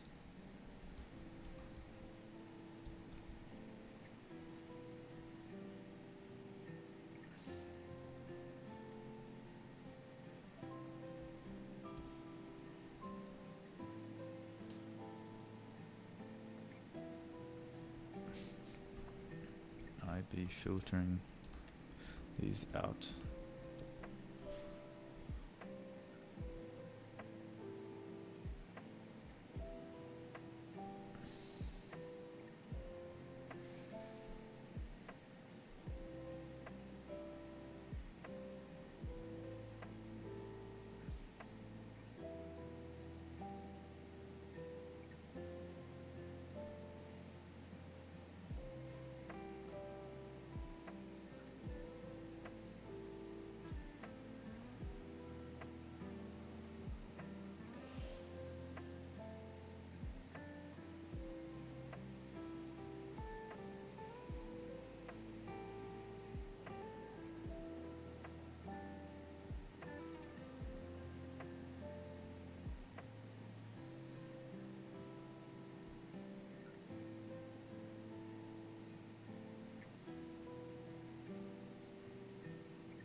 Alright, now let's just confirm that it's working on mobile.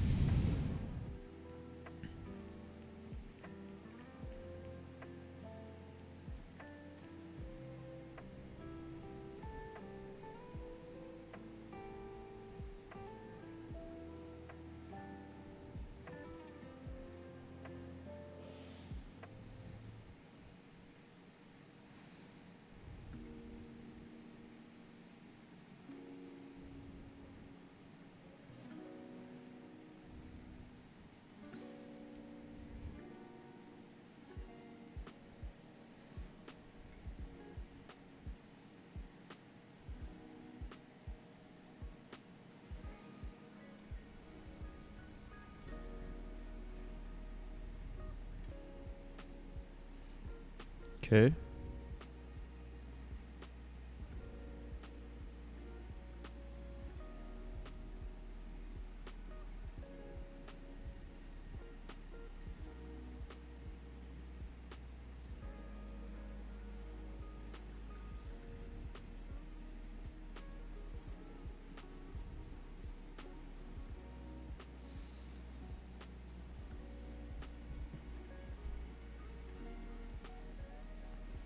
It's kind of not updating the balance, but the deposit is working, which is a plus.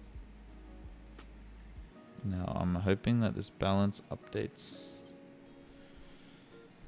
If we withdraw, we can see 009 Solana.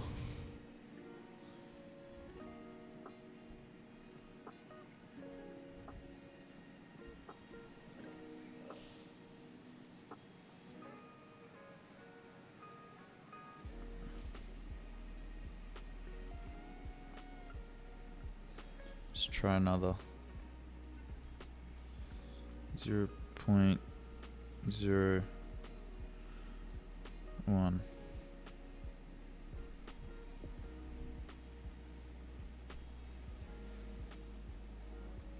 think I might have accidentally exit.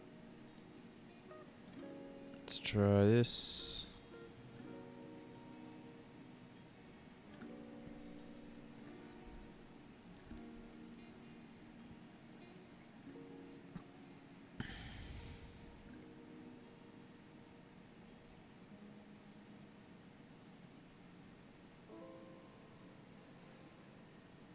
Alright, we've just done that.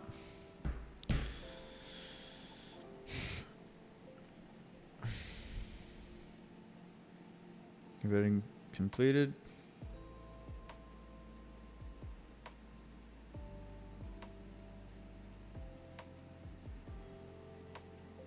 Should show on the balance. Yep, okay, it's showing. Now, what I noticed is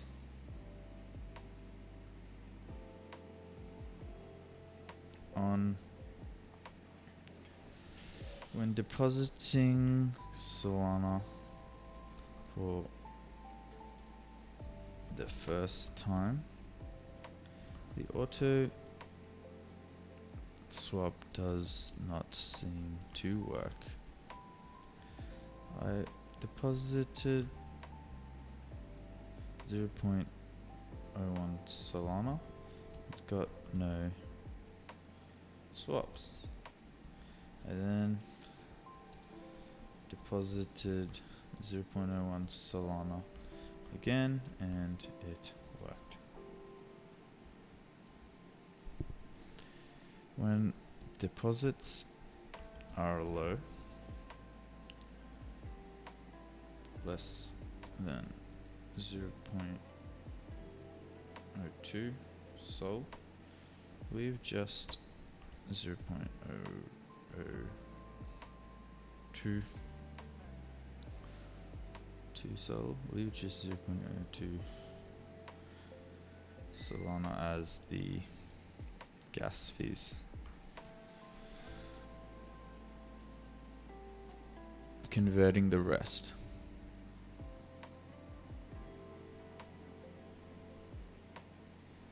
Alright, we're going to test this out now.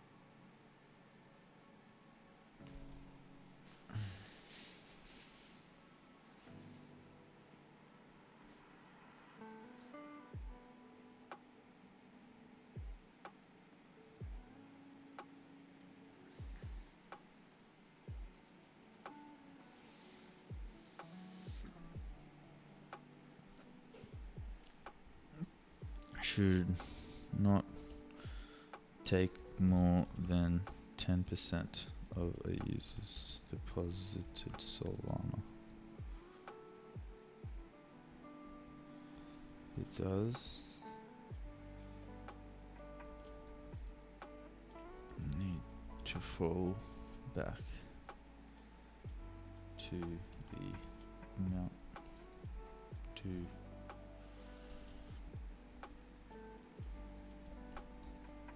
so I guess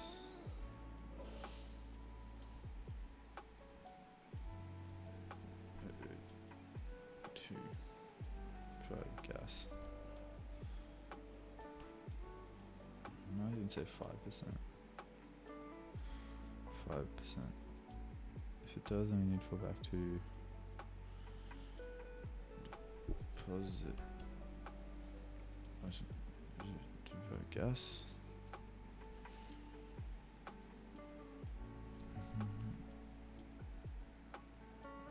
0.5.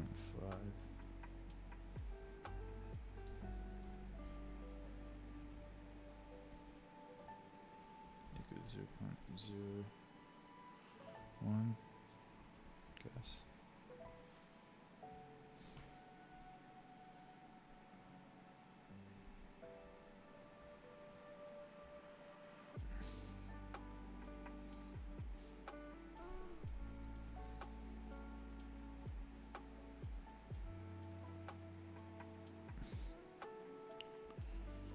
And we're back to the OS. Then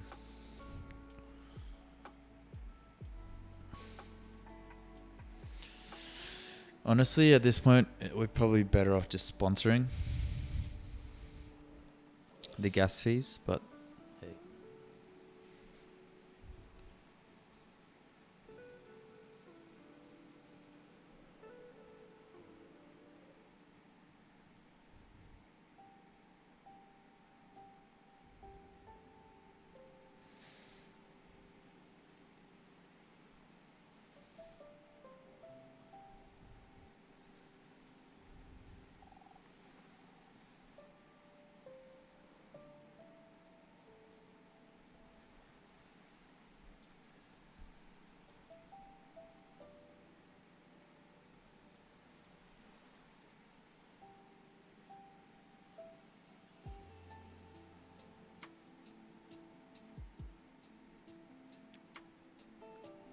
right, let's republish this.